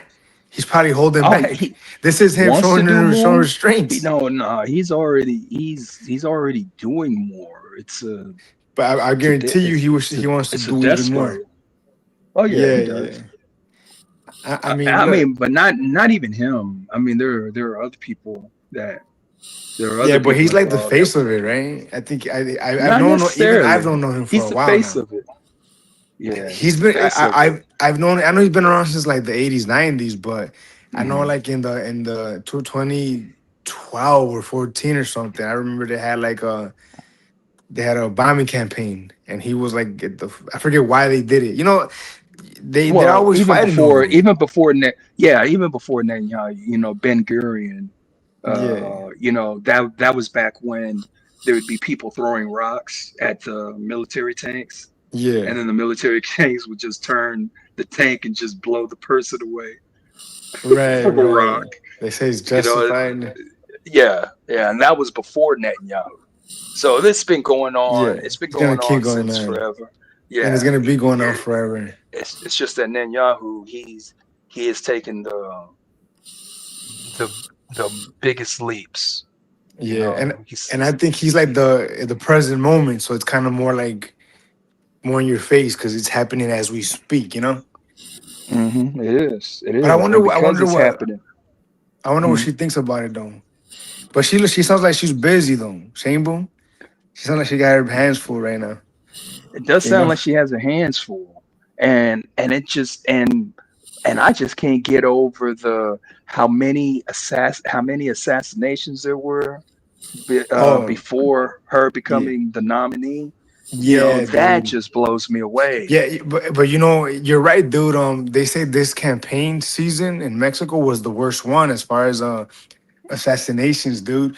Dude, I mean, Mm, look, I follow the Mexican drug war closely, right? mm, There will be instances, dude, of the Mexican military raiding a like a stronghold, right, of a local cartel leader, right? And mm, they would when they would go in the house, dude, they would find like a bunch of propaganda for a campaign, you know, for like whatever the offices is, like an alderman, mayor of a small town. They would be just find shirts, you know, the yard signs. There's no way. Look, Mexico, unfortunately, is a narco state, dude. There's no way around yeah, it. The yeah, cartels but are just so powerful and dangerous, dude. mhm, Like, yeah, like, like, yeah. how can what can you do when they're gonna kill you? I don't know. I don't know what you can do. I honestly don't know. Um, you know, I don't, I don't. I guess the only thing you can do is put the small hats in charge. I mean, that's what I guess they're giving it a shot, right? They figured, hey, fuck it. At this point, Yeah, no. I yeah. mean, They're but gonna. jokes aside, I think it's in the interest of America that Mexico, in particular, you know, corrects course. But I just can't picture with that happening, right? The money coming in from the United States alone, dude, is so abundant. They're so well funded. They have weapons coming from the US. They're well armed. And on top of that, as a result of that, they've opened up the Mexicans, dude, and the Mexicans specifically have opened up their markets to like Europe and Africa and Asia, dude. They're Mm, working with all these different dude. I've seen videos of like Russian gangsters, dude, like shouting mm, out cartel bosses in Mexico. You know what I mean? It's crazy. I saw a rap video of a Frenchman, of a French sunman, dude, doing a rap song dedicated to one of the Mexican cartel leaders, the Jalisco leader. And it's like, what the fuck? They're so powerful, man.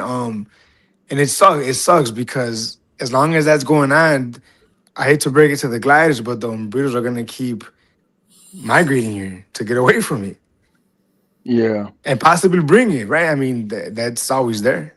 Bring it with them. yeah. Well, I don't know. I don't know. But I have It's seen videos of those protests though, and they do yeah. look. If Let me call. you'll see the video. You should see the video I'm talking about. The one where them people. It's almost like them police officers got sacrificed. Kind of like how we used to see in the BLM riots, where you would just see that lonely cop car there, and Yeah, it's just just getting tore, disappear. and it's getting You, torn up by everybody. Yeah, that's kind you of know how. what? The funny you say that, dude. You know that's kind of what you described to me earlier with the crowds is how they say the Aztecs were grabbing Spaniards. They were like grab them Uh, and drag them into the crowd. So that's kind of they probably were being sacrificed, right? Let me call. oh, that sucks.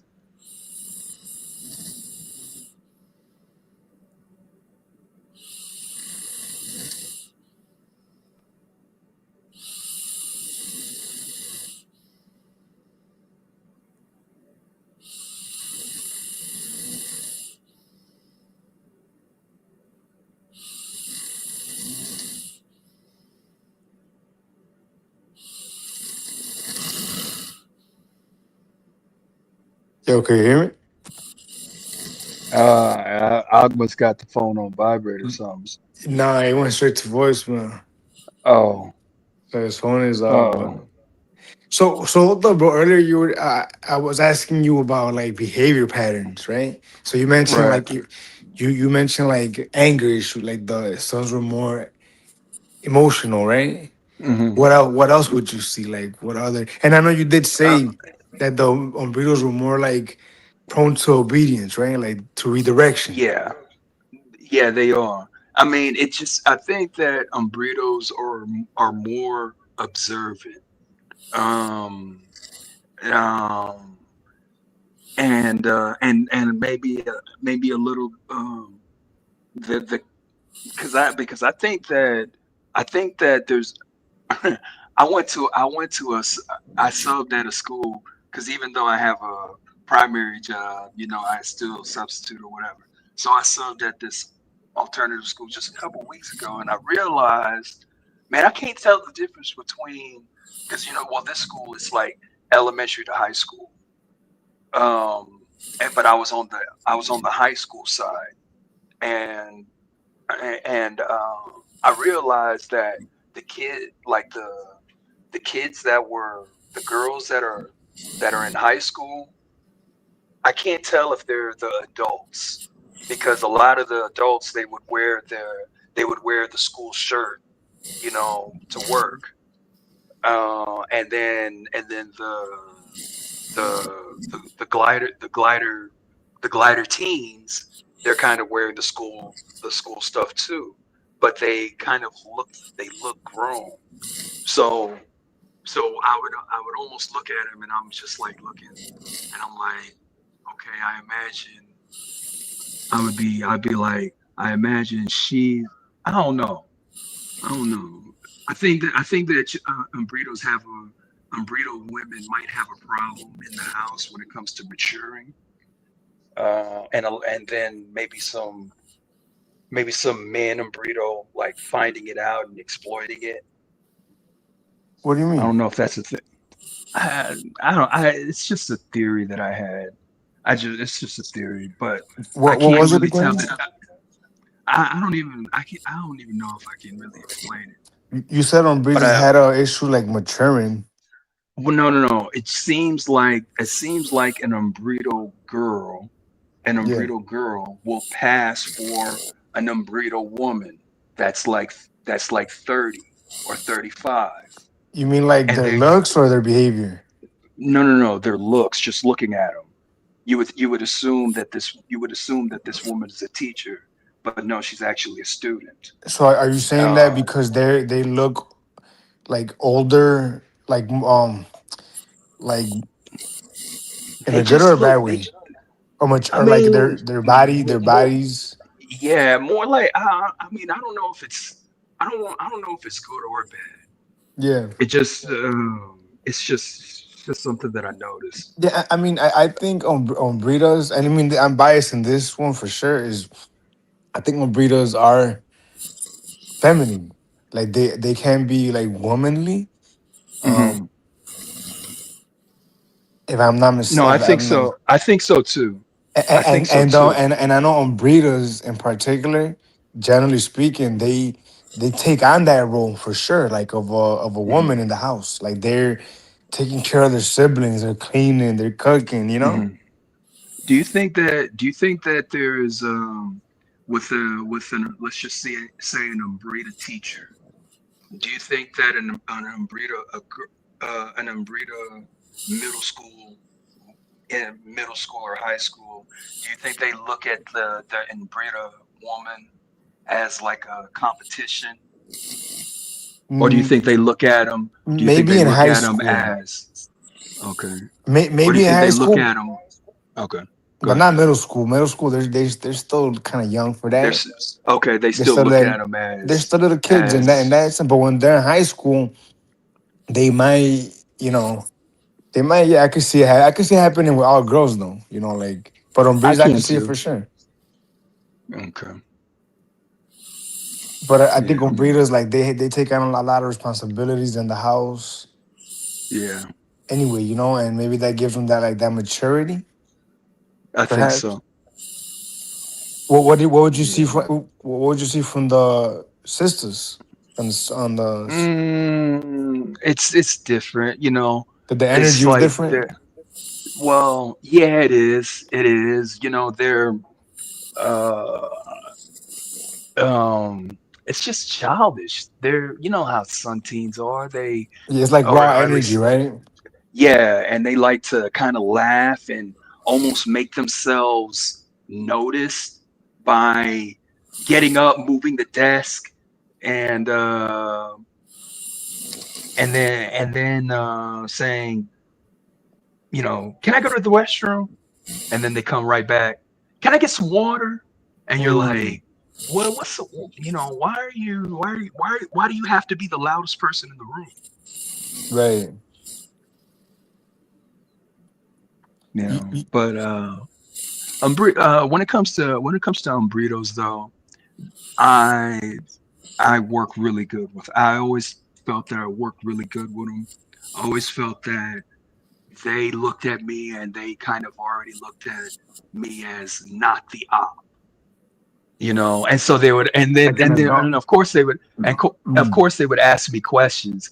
They would ask me questions. They'll start talking about, so, they'll just be inquisitive. So, sir, yeah. who's your favorite team? Or, do you like to fish? I'm like, nah, I don't like to fish. Do you like to fish? No, I was just asking. And I'm Mm, like, okay, I feel you. So y- they're just inquisitive a little bit. yeah, my experience with Umbrito, 'cause, I work with Sons and Umbritos and gliders. Hmm. Um, I used to work with like at risk youth, like Right. youth that were at risk of murdering people.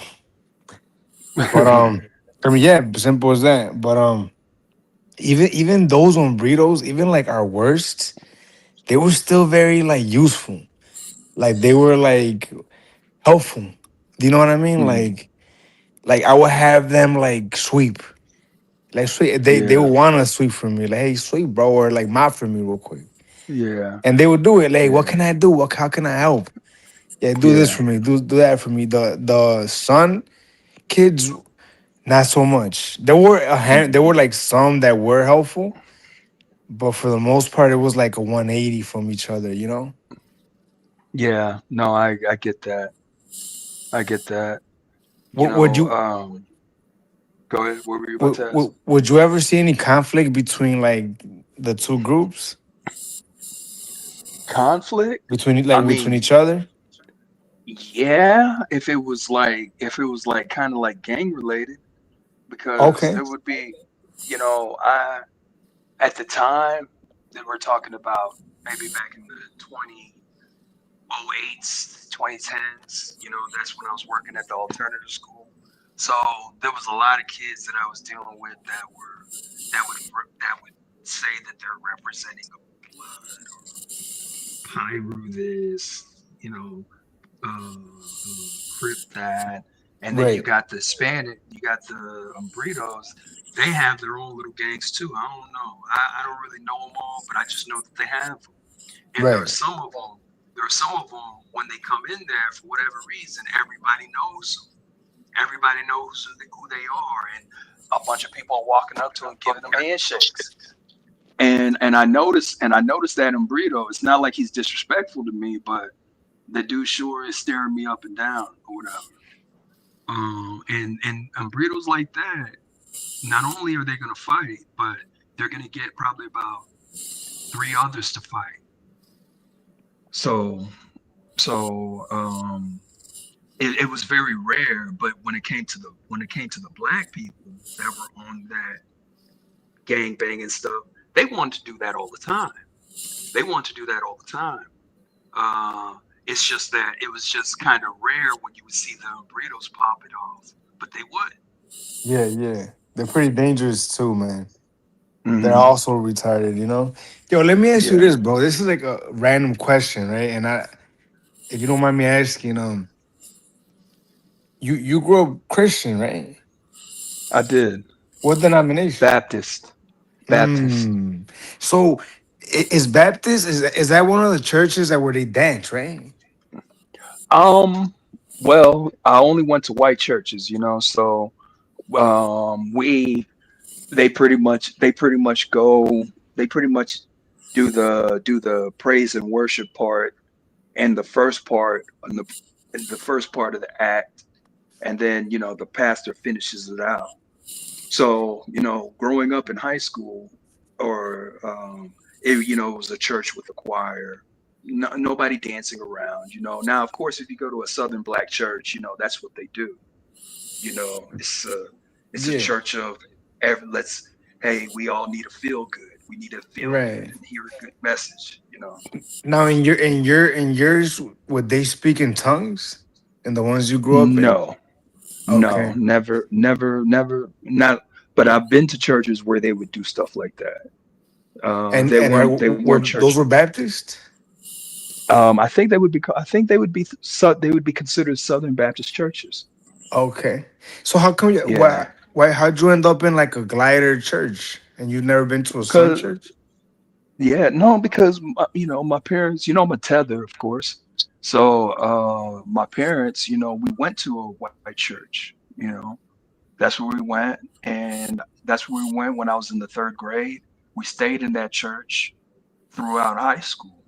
So with that church, there was a time when my dad was a Sunday school teacher. So my dad Mm, was a Sunday school teacher for the fourth grade class. And of course, so when I was there, because when going to Sunday school, that was like a good time to hang out and have fun. It was never right. fun for me because my dad was the Sunday school teacher. And then eventually, it was never fun. Yeah. But then when we get to the fifth grade, my dad's not the Sunday school teacher anymore. It's another guy. And this guy, he's kind of like a single man who's kind of like, trying to do this thing. So, we all went. And then, of course, you go to high school. When you go into the sixth grade, that's when you went to the upstairs and you're doing Sunday school upstairs or whatever. And it was a little bit more organized, and I guess Yeah. parents put a lot of money in it because during the summer we would have these summer camps, and I always thought Right. the summer camps were really cool. But in a Yeah. way, those summer camps were like kind of like a way to kind of like get yourself a little bit more reborn, because even though it was like you would have fun and there were just groups and people from all over the country would come together. And Right. So you didn't go to public school growing up? yeah, I went to public school.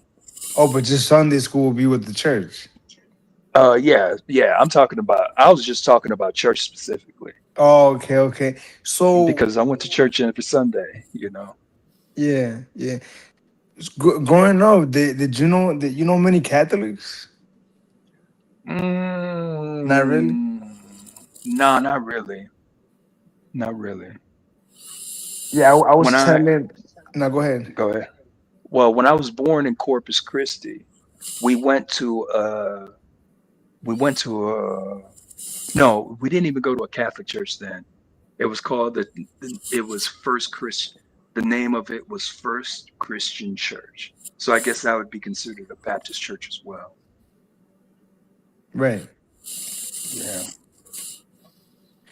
I mean, I was telling the guys recently how where I'm at, everybody, all the gliders, as far as I knew, they were pretty much Catholics, because here we have what Polish, we have Italians and Irish for the most part, and they're all Catholic.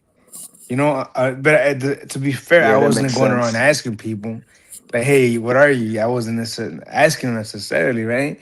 But even to this day, right now, they're Catholic, but they're not like practicing Catholics. They're just Yeah. cradle Catholics, and I was intrigued to learn that there's people more that like Protestants were the majority, and I think Baptists fall under Protestant, but Yeah, Protestants were it the is. majority of like Mm-hmm. Christians in this country, and Mm-hmm.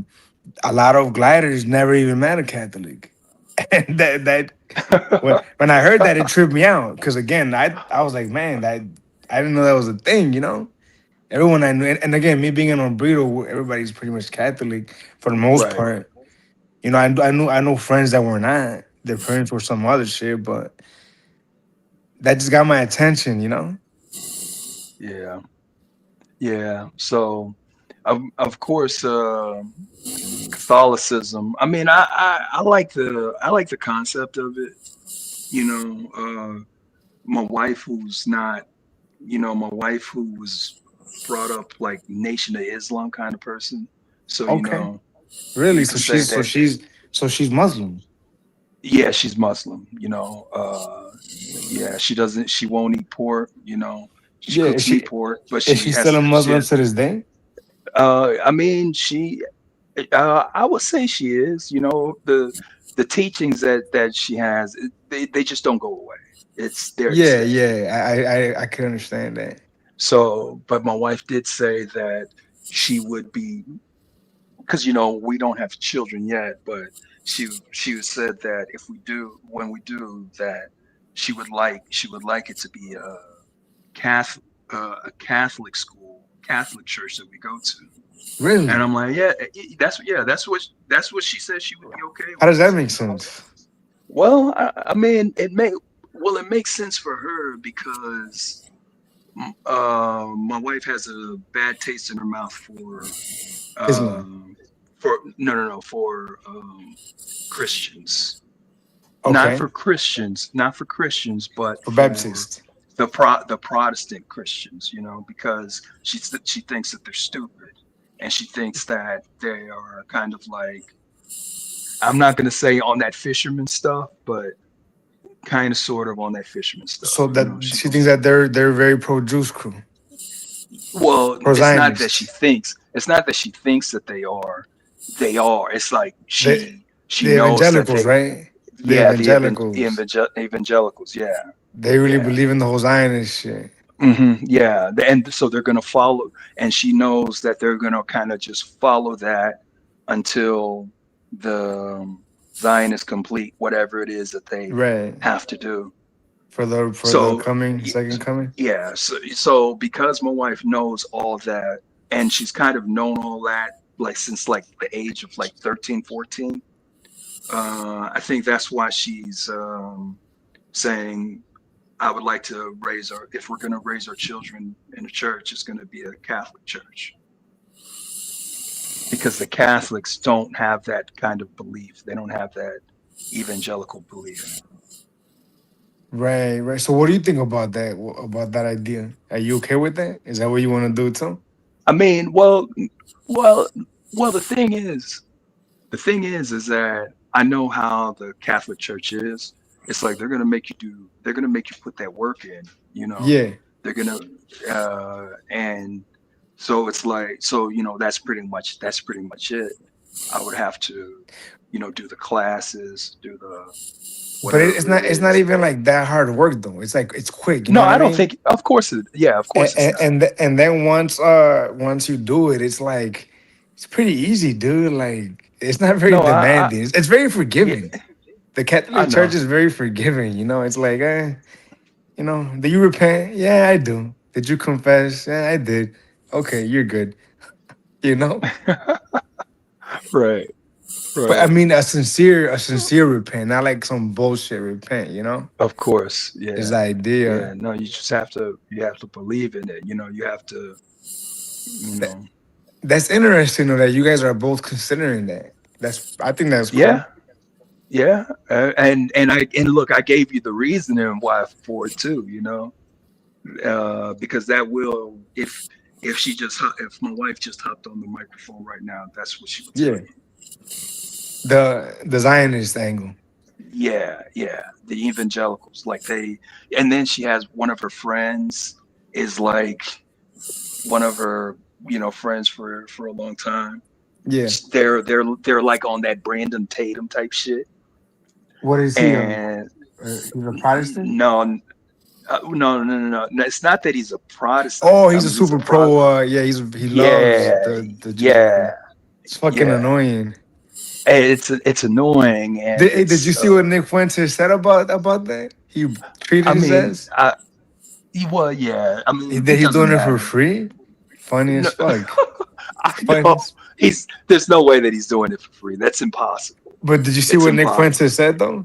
No, I didn't see what he said. You gotta see it. Look, whenever you get a chance, go put on YouTube. Put Nick Fuentes. I probably did see it. I probably did see it because I mean, my wife listens to Fuentes regularly. Oh, really? Yeah. She listens to everything I listen to. You like Fuentes? Yeah, I fuck with Fuentes. You know, I don't really listen to him Oh, too much so though you're a because he's groiper. so. I'm Groiper adjacent for sure. You know, I can tell you about the first time that I met like the Groipers because it was around that 2023 time, and there were these people walking around on Twitter. I'd be joining Twitter Spaces, Yeah. and them Groipers, and there would be these groups, right? They would get on Twitter Spaces and they would almost like raid Twitter Spaces. They'll go in there and they'll just kind of like cuss out everybody, call everybody hard R's, call they just had racial slurs for everybody. But it sounds counterproductive, doesn't it? What's the It purpose of that? Well, what the purpose was, what it looked like to me, it looked like a whole bunch. It looked like a young energetic groups of gliders kind of like trying to reclaim their throne Yeah, trying to reclaim their throne in in a their own world mind. of in the world of roasting, where people sit here and all they do is bash and talk shit and whatever. They're like, hey, we do this, hey, we have our Right. block and this is what we do. Yeah. and You know so you and so go ahead. no, you know what? I like Fuentes, but my only thing about him, well, one of the things about him for me is and this is I don't know what do you think about this? My only thing is man, I need him to you gotta lift weights, bro. You don't even have to lift weights. Take steroids. Take the shortcut What and why that doesn't matter. he looks so weak. Yeah, He looks like a yeah. weakling. Have you ever seen Nick Fuentes' he has a twin sister? Oh, does he? Yeah. Oh wow. Yeah. She's real cute. She Really? she looks yeah, she looks like I can give you an example. She kind of looks like Ashley St. Clair. You know who that is? No, Elon's no. baby mama. Oh, okay. I think I have an idea. Yeah. Yeah, she kind of looks like that. What is her deal? Um Is she out in public talking too? no, she's nowhere. I've never even heard anybody mention her. Yeah. The only person that I heard say it was Nick Fuentes, and this was like back in like 2021, and Yeah. he was the only person I ever heard mention it. But if you search on Google, you'll find it. You'll find a picture of them two together smiling, Mm. and you look at her and you're like, oh wow, she's gorgeous. Mm. So what about Fuentes? Like, do you appreciate? Like, what does he say that Um, you besides the Jewish crew shit? Well, that's one of the no, biggest things, right? okay. That's the biggest thing, but it's not just that. It's just that he has he has there's just an energy that I like. There's an He's energy that he smart. brings. He's a very smart Yeah, dude. He knows how to speak. yeah, he does. But He's a not only does character. he know how to, yeah, not only does he know how to speak, he knows how to troll. It's Yeah. like he knows how, when them sun people be like, when them sun people we see so many times pass away, and they say, what are you gonna miss most about him? And they'll be Yeah. like, he knew how to make me laugh. He knew how to make me smile. It's like Fuentes. I'm not gonna say that he knew how to make me laugh and smile, but that dude makes me laugh. It's Yeah. like on somebody sends him a super chat and he reads it, Yeah. I've and then seen he that. just goes off. Yeah. So it's interesting to and I also think that Fuentes is very relevant when it comes to pop culture, because I don't really know what these gliders be into. Actually, I kind of do know what these gliders are into because I call baseball games. I officiate baseball. Okay. So in baseball, that's like a glider sport. Um, and so when I see what these, but I'm usually doing the age 13, 14. Okay. 13, 14. That's usually because baseball is year round. Right now we're in summer ball, we're in fall ball, Yeah. And then we're gonna go on break, and then spring baseball starts right up in January, and then from right, and then after spring we go into summer ball, and then it just starts over. Okay. So, but one thing that I know about these gliders, is that they play around with that gay shit a little too much. It just seems like they do. That's just their. You know, at that age, man, they're just fucking around though. Like at the age I know they're 13 or no, so, it's like they're fucking completely fucked. around. They're fucking around, but it It's just too much. seems like that's Yeah. 90% of them. You know, that's 90% of them. Yeah. And they just be fucking around, but that's just what they do. Yeah. I And think it's like what I just can't get it. I just yeah. can't get jiggy with it. I think when I was like 11, 12, 13, I think that's what we were doing too, to be honest. Yeah. Like, oh, you're gay, your mom. It was like jokes, mama jokes saying you're gay. It was like the Well, yeah, it would be like that, but it would be a little bit. It wouldn't even be. it'll They be would say suspect. no. The things that they would say, it's not even not only was it suspect, but Oh shit, we it got was Akbag. it was clever. Oh damn! I Welcome was back. gonna say, let me guess. You've been mad. I've been awake this whole time. Yeah, I know, right? yeah. Yo, Yeah, relax, but Nation. Wicked, Ak is back. it would be clever and suspect. So it's like the Yeah, things that they would say, it's like you would realize they put thought into it, and you're like, yeah. what the fuck, But nigga, you you know what I tripping? like about Fuentes for sure is he makes points that are hard to argue against. Like some of the shit he's thrown at all these different people. Yeah, argue back. I'm curious, like Shapiro. Argue back, man. I want. He makes a good point. Prove him wrong, and you cannot. No, You they can't prove him can't. They wrong because can't. what he's saying is No, true. yeah, they can't. It's very. Yeah, I know. They It, can't it, prove them it's wrong. so They can true only that attack them. yeah, I think yeah, exactly. I think it's what he's saying is so true that they gotta delete him. I think that there's no way they don't delete him. The Juice Crew. Well, no, I don't think that they're gonna delete him. I'm telling you, when the Charlie Kirk thing happened, you saw the pivot that Fuentes made. You saw it, and not only did you see it, but because right after that Charlie Kirk thing, what's this lady's name? I listened to her, Kim Iverson. You know, Kim Yeah, I Iverson, see she's her a good too. person. Yeah, Kim Iverson put out a video saying the Groypers will be blamed for this. yeah, And then shortly after that, I saw Ben Shapiro. I saw Ben Shapiro on Bill Maher, and Bill Maher is kind of like saying, "Hey," almost blaming the Groypers, and Ben Shapiro's like, "No, this is not a Fuentes guy.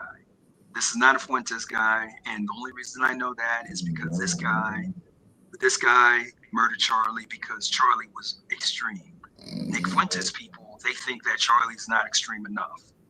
So when I saw Ben Shapiro basically saying Fuentes didn't do it, I was like, "Oh, okay. So that means that they're not going to take him out no, because no. if Hold up, dude. I guarantee you they're gonna take him out. Look, I guarantee you. Look, listen. You know about yeah, the Sun Man that tried deleting him, right? You heard about that the one? Sun Man, it was a glider. I thought it was a Sun Man. I'm No, it pretty was a sure it was a glider. Sun Man. It was a glider, bro. The It the was a one that glider the that killed police had to delete. the one that killed like a whole family before Oh, okay, and so it was drive a off glider in a then. motorcycle. Yeah, it was I a could have glider. sworn it was a Sun Man, but in No, any if it case, was a Sun Man, then I guarantee you Tariq Nasheed would have been up here talking about how the dude was a tether. But nah, it was a glider. well, in any case,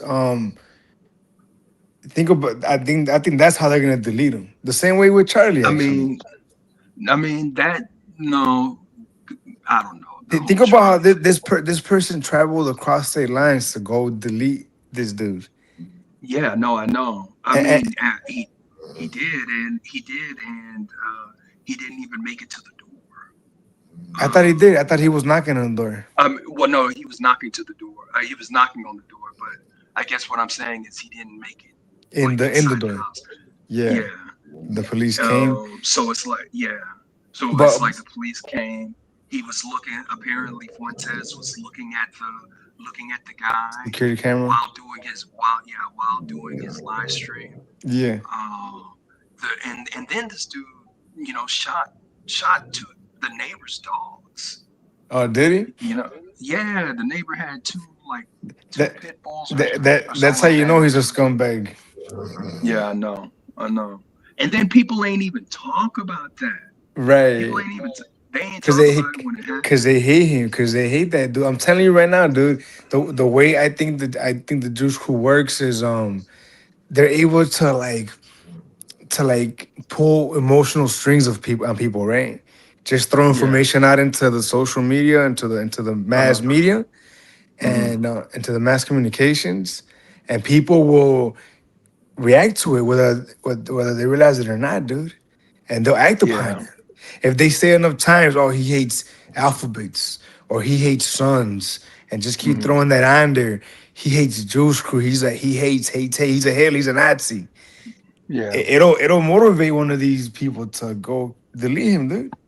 Yeah. No, the only person that I mean, I just can't see it.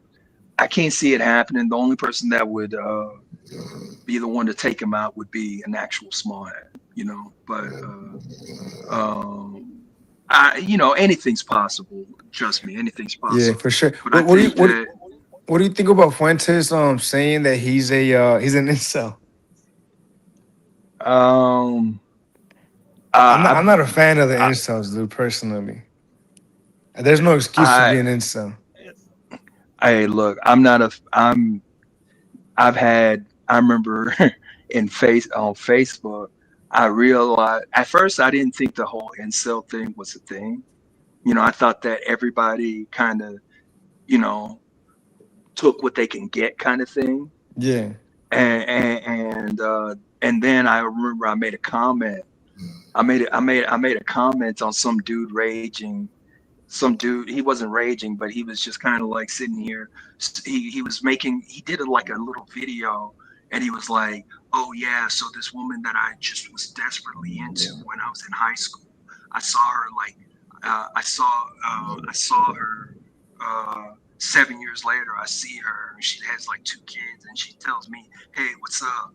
And he's like, no, bitch, I'm not gonna sit here and be your he just said a whole bunch of he just looked real silly to me. Yeah. And I basically said that this dude looks whack. Like, I don't know what I said, but I got attacked by a lot of people in that comment, a lot of people were coming at me, and I think somebody called me a pick-me. And I was like, what the hell's going on? Does nobody believe in, chasing a woman just for the sport, at least for the sport, right? For the rejection. Yeah, well, not even for the rejection, but for the closure of smashing. Yeah, you just never know. And then you'd be like, yeah, you smash them, and then you're like, okay, mission complete. And Right. I'm not really feeling you like that. Yeah, exactly. That sums it up in a nutshell, really. Yeah, but no, people weren't feeling that, so I was like, dang. It's like they were mad at women, right? It's like they were mad at women for something. Yeah. Well, yeah. But he said he was an incel, though. I've heard him say outright that he's an incel. I've heard him say that too, but I've also heard people because they're a good YouTube couple. I think they're called the Base Camp on YouTube or whatever. The things that they put out is really worth the listen, because they do deep dives or whatever. But they look incredibly weird. What is it? The base camp? Yeah, based. When people say based. Yeah. And then camp. So base camp, and right. It's a husband and wife. It's a husband and wife, and they both got them thick black glasses, that make them look like they a couple of pedophiles or something like that. But no, they're just an autistic couple that have like several children through IVF. But they do a lot of relatable pop culture videos and politics and things like that. So there was one where they were talking about Fuentes, and they were basically saying whether Fuentes was gay, whether he was an incel, or whether he was a virgin. And what they were saying is that they were saying that no, Fuentes is so comfortable with his sexuality that he literally flirts with people like he's gay. They're like, that's not a gay man. And then somebody else said that Fuentes just acts like he's a virgin, but he really just, he has casual sexual relationships with women or Mm. whatever. It's like people just don't know about it. So they're almost saying that the Nick Fuentes It's a character. thing it's a gimmick, Mm. you Yeah. know. He said that he's So saving himself for marriage or some shit. But right, I mean, right. I think I don't believe it myself because I'm sure he has money, dude. And if girls like one thing, it's money. Yeah, yeah. And you've seen those books that they're writing that like are about they're or these are like Reddit books, or not even books. It's more of like fan fiction that these weirdos just write, and they're talking about. They're not even weirdos. They're just lefty women, and they're talking about how they're looking forward to being raped by a Nick Fuentes. You What? know, And then what the yeah. fuck So is that about? I don't know, but he talked about it on the show. He was like, yeah. And then, of course, you got a bunch of detractors trying to use that against him when in reality, they don't even want to talk about what the women are talking about, because we're talking about those lefty women that literally hate men. And there's literally, while they're sitting here talking about how they hate men and men are useless, they're sending him DMs about how they want to be raped by him. So it's really weird. This Gen Z crowd is really weird, but Yeah, I never heard that. yeah, no, it's out there. It's out there. As a matter of fact, it's probably on the base camp where I found it. But Oh, this is okay. but this is like all stuff through. The only reason you don't know about it is because that is stuff through Reddit. Yeah. Apparently the Reddit people, they're a bunch of slobs. They're a bunch of I don't know. Yeah. They're But look, dude, I'm telling you, because I'm sure you watch Fuentes on Rumble, right? That's where he's at, right? yeah, he's on Rumble. So That's where so I when watch I him. so when I do watch him, he has like 40, 60 people in the chat, like 40, 60,000, right? That's a lot of people, dude. That's a lot of people that are taking in that anti-Juice Crew Hmm. ideology. And those people don't play that, dude. They don't play that shit at all. You know what I I mean? think I think the thing that's gotten blown up so big to where there's not really much that the Juice Crew can do. They just kind of have to. They just have to secure more power, which is what they have been doing. They've Exactly. I was secured, gonna say they've been doing that. Didn't yeah, they just buy TikTok? yeah. So they've They, secured, yeah. So that's all they can do is secure more power and maybe inch closer and closer and closer to removing the rights of people. They've already done that. They've already disarmed UK. They've already disarmed Germany. They've disarmed Ireland. Well, Ireland is actually fighting back up top, but they've disarmed Spain, New York. I mean, America. They're They're working on it. But yeah, So they just want so to. They what just so what want do to. They have to take over the Gentile nations. yeah. So what do you think of what me and Fisherman say when we speak about Christianity being Jews crew propaganda, ancient Jews crew propaganda? What do you think I about mean, that? I think that there's truth in it. I mean, I think there's a lot of truth in it, and I don't. And I think that people can't run from that truth either. No, you can't. You can't. Look, if we can You're gonna agree, have to confront it. You're gonna have to confront it head on. yeah. Look, and I always said it here, man. Like I'm literally practicing Catholic, right? I'm not just Mm, like saying that I'm Catholic. Like I actually try to do my best to be a good Catholic. Right? I go to church. I read the Bible every day, dude. I look at the mass oh, reading every day. You know what I mean? nice. And whatnot. You're doing more than I do. You know. Well, yeah. I mean, and look, it makes me feel good, dude. It really does. Like I shit you not, brother. I Yeah. think there's never a bad time for a prayer, for a quick prayer, right? Whether it's like Mm, a Hail Mary or our Father, and it really does give me a serenity, a peace, right? But with that said, I do struggle with the whole juice crew aspect of it, right? You know how they're right. all of the background is juice crew, and I don't necessarily believe in that myself. So when I Mm, do pray, that's kind of a thing that I like reflect on with God, as far as mm, I don't believe in that, and if I am wrong, my heart, mm, forgive me and guide me to the truth. If that is the truth, then guide me to it. But I just right. can't. I just don't believe that the Jews crew are a Jews crew is our Lord and Savior. I don't believe. I mean, and I struggle with that. You know what I'm saying? Yeah. I know that, but again, I know that's what the Bible says, and I know if a fisherman, obviously we know what he thinks about it. We've talked about it here. What do you think about that? Well, I mean, I don't put much thought into it. You know. I mean, I do. I do look at it like.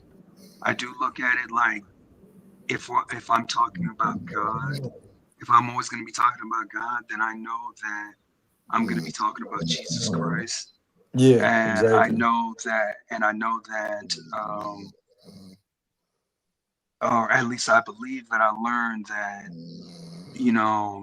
the point of talking about Jesus Christ is like to know how far you should go, or at least what you should believe in before you die.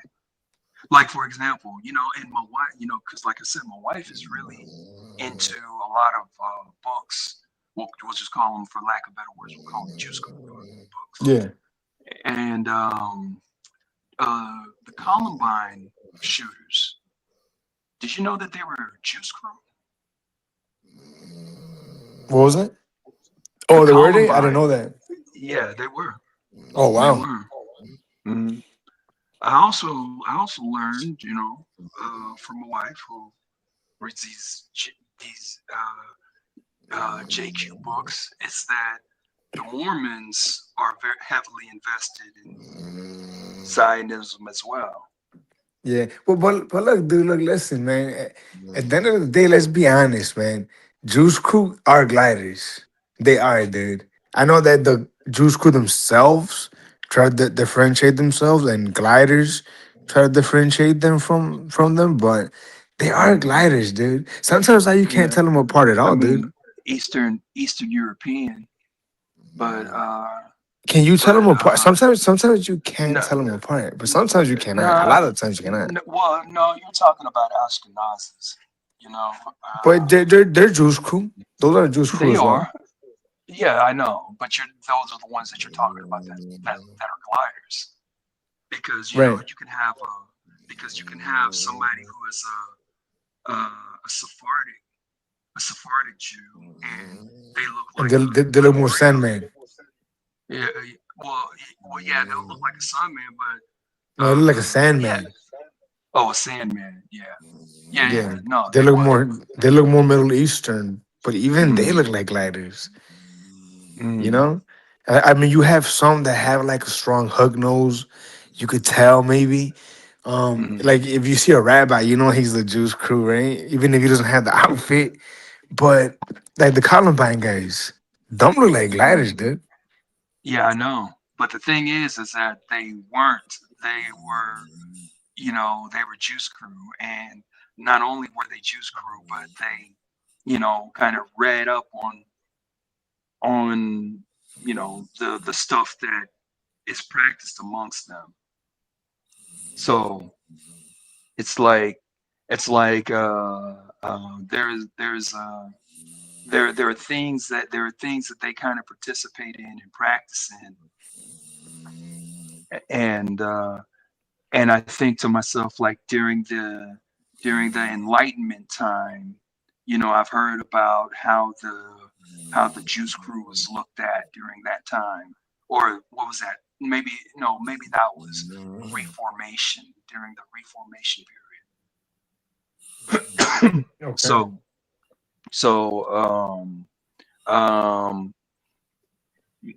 once upon a time, families were told, "Hey, be wary of these Juice Crew because they're looking to kidnap. They're looking to kidnap the innocent people to sacrifice because they need that for their religion." Okay. Yeah. Look, so, I mean, look. Do you? They look like gliders to me, dude. The Columbine shooters. Yeah. I mean, They they don't. no. They do look like gliders. I mean, one of them, I their mean, name was Eric Harris, right? Was he a Juice Crew? I don't know. I just know. I just know that there's a book. There's a book that she's reading where they just go into detail about every other situation. I don't know. There's plenty of and that book was written, or that book came out in like 2016, I think. Right. So it's pretty new. It's pretty new, but they're still categorizing things from way back when and bringing it all the way to the present time. Yeah. Well, one thing's for sure for me, dude. I was Basically, never. see what it is they're actually Talmud followers. Okay. So they follow that book and they read it and they get lost in the mysticism. Like And then gypsies or some shit. Yeah, and then they just kind of act on it, plot and scheme, and then act on it. But you know what, dude? I've never been a fan of the whole like Gentile and anti-Semitic bullshit. I don't believe in that shit. Fuck you. Why the fuck do you get your own fucking category and everybody else is a Gentile? Why? Because they're the chosen people. Right, but look, again, I just a second ago I mentioned how I don't think they're chosen nothing personally. Well, You no, know, I don't either. But they wrote the book. I guess they get the first choice, right? so then they could write the book and they could use it if they want, but why do we have to use it? I don't believe in that shit. That anti-Semitic I shit. think we have to use it because they pay a few people a lot of money to look away. See, now when you put it that way, I could respect that, but I'm not getting any money, so fuck them. You know what I mean? I know. Hey, fuck them. Like, But like or you could just say fuck it and go ahead and start shitting on Candace Owens maybe about 10 tweets a day, 10 to 30 tweets a day, and maybe that money will start coming in. Yeah. So what do you and your wife think about? What do you and your wife think about Candace Owens? Well, my wife listens to Candace every day. You know my girl too. I don't know how much Does she she listens really? to. She does, and I don't know how much she does, but I know she has, and she does to what degree I don't know. She's Yeah. mentioned it to me, you know. But I mentioned Okay. to her that I don't listen to her. I don't watch Candice.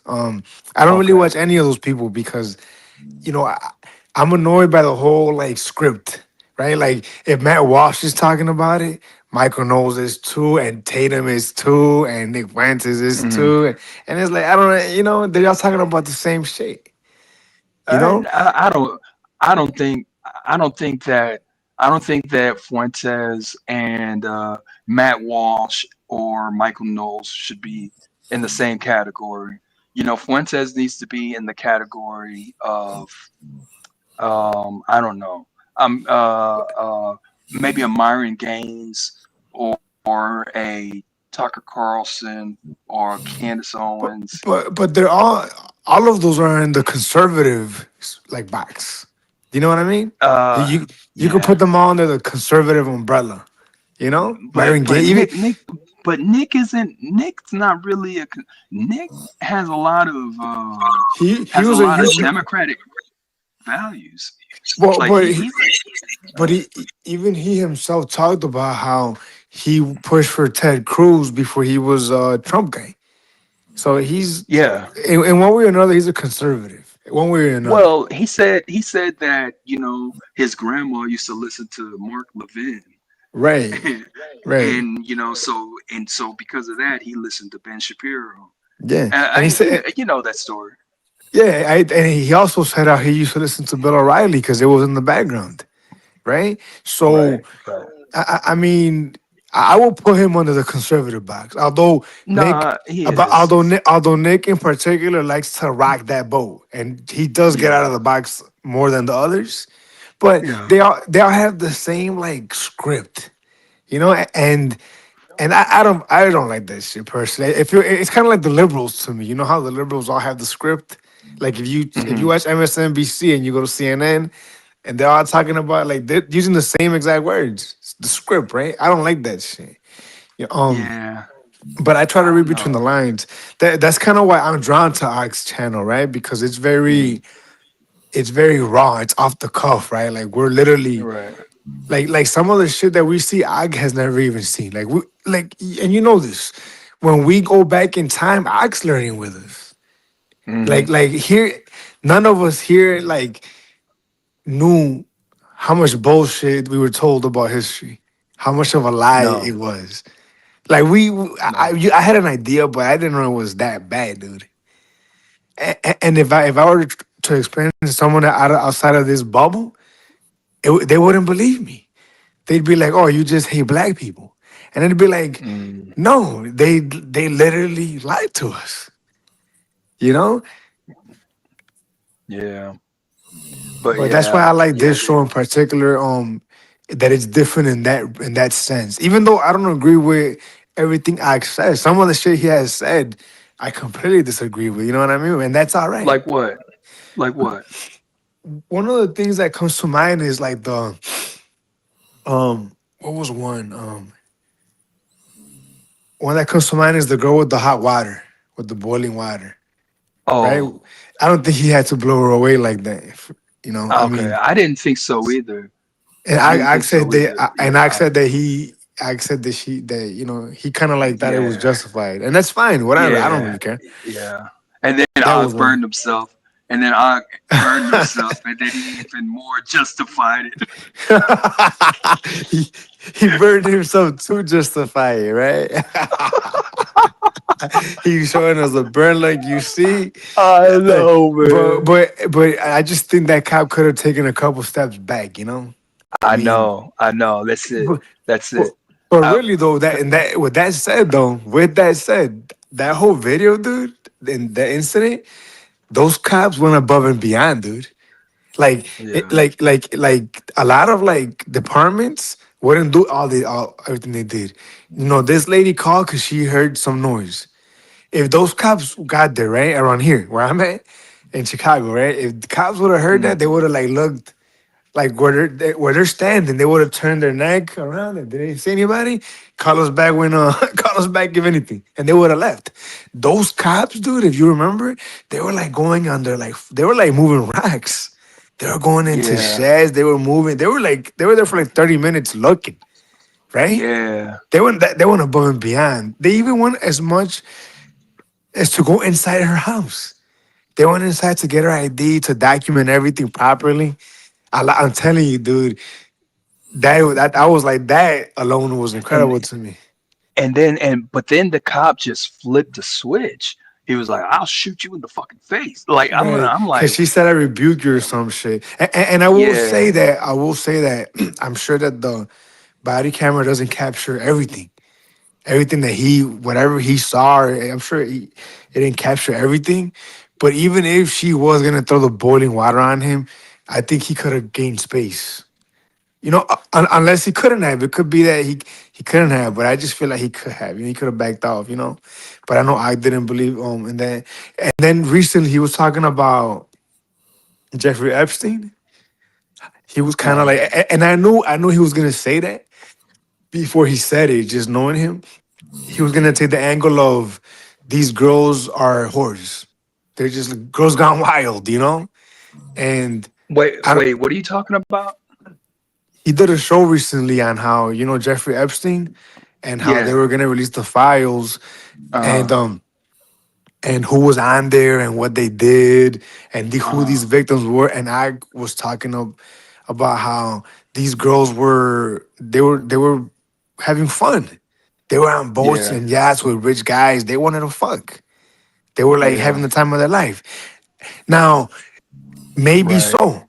I don't necessarily think that, but even if that was the case, that doesn't take away from the fact that these dudes were taking advantage of them and they were yeah, abusing them. And what they did, I think, was abhorrent. You know what I mean? right, yeah. Like, But I know what you're talking about, Wicked. But can I refer you to a movie that you should check out? It yeah, has it's called Prime Cut. Prime Cut with Gene Hackman and Lee Marvin. Now, one thing prime about cut. this movie, yeah, one thing about this movie was what I found interesting was that uh, because basically, they were talking about child trafficking, but they almost made it not like it was look. They didn't. I'm not going to say they made it look cool, but they almost made it look like it's just part of life. It's just one of the just another racket that we're a part of. Yeah, yeah. Well, And look, Sissy Spacek, the chick that played in Sissy, the lady that played um, as Carrie in 1984 as Carrie, she was one of the prostitutes in it, and then Lee Marvin ended up just kind of like taking her home with him. Lee Marvin, he's like 60, got this 14-year-old. I don't know. It's just wild when you think about it. So yeah. Well, I mean, look, just because human trafficking is, I guess it exists, doesn't mean that we mhm, should just accept it as, well, what are you gonna do? yeah, no, I kind I, of honestly, I'm at the point where I kind of think like, what are you gonna do? When you you look know, at other Eastern countries, it seems like the West is the only place where we have laws for legal age girls and things like that nature. yeah. As we should. I think So as it's we like should. so we're like a modern country in that way. Yeah. Um, the Western world, right? We like to claim that we're like the beacon, right? We're the West. Mhm. Is that not something that we claim? That Don't the is. don't the Gliders claim that? Now obviously there's a couple of hiccups going on right now in society in the West, but those issues aside, if you're gonna claim, look, stop claiming that. Stop claiming it, and then it doesn't matter then at that point. You know what I mean? Yeah. I think. But me personally, I think that the man that did that should be held accountable. And not only that, dude, but I think most importantly, the victims to me, I think are important, but victims aside, right? I Mhm. want to be put at the forefront the fact that Israel is engaging in child trafficking to extort politicians in America, dude. I think the American public needs to be aware the extent that Israel is pulling strings in America to the point where they have blackmail on our leaders. See, the thing is that I think that there's never been a point where American citizens were woken up to that stuff than they are right now. But back in the 60s, they were really woken up by it. They kind of knew about it. They knew about it from people like Richard Nixon. And Richard Nixon's because there was this one point where Richard Nixon he had a vice president, and Israel hated that guy because he was basically saying he was basically telling Americans not to trust Israel, and either way this guy ended up having to step down. And then shortly after that you had the Watergate, where Nixon stepped down, and then they kind of came back in with the whole Zionist movement thing, and they continued just selling America down the river. Yeah. And I believe, and I even see, and the reason why I don't believe that Fuentes will be assassinated is because I think that he will eventually have to take that Zionist money. Oh, you think so? Yeah, and I think he'll probably just take it because it's going to guarantee him to be able to. I believe that Nick Fuentes wants to be president. I believe that that's what he wants, and I believe that. He's so young, right? He's like, how young is he? Like 22, 23? No, he's like 27 or something like that. So he's a young man, but he's not 18 anymore. Even though we look at him when we see him as that 18-year-old. But yeah. So I just had the feeling that I just had the feeling that he would, he'll take that money. But then again, I don't know if anybody. Bottom line is, I know that never has there been a time where there has been this many people that have been awakened to what's been going on. Right. What's And been that's what going on to them. And they don't like that shit, I'm telling you. And he's a part of that, I think. Hey, No, bro, he's a part. I got a long day tomorrow, man. I gotta get going. Same black time. Yeah.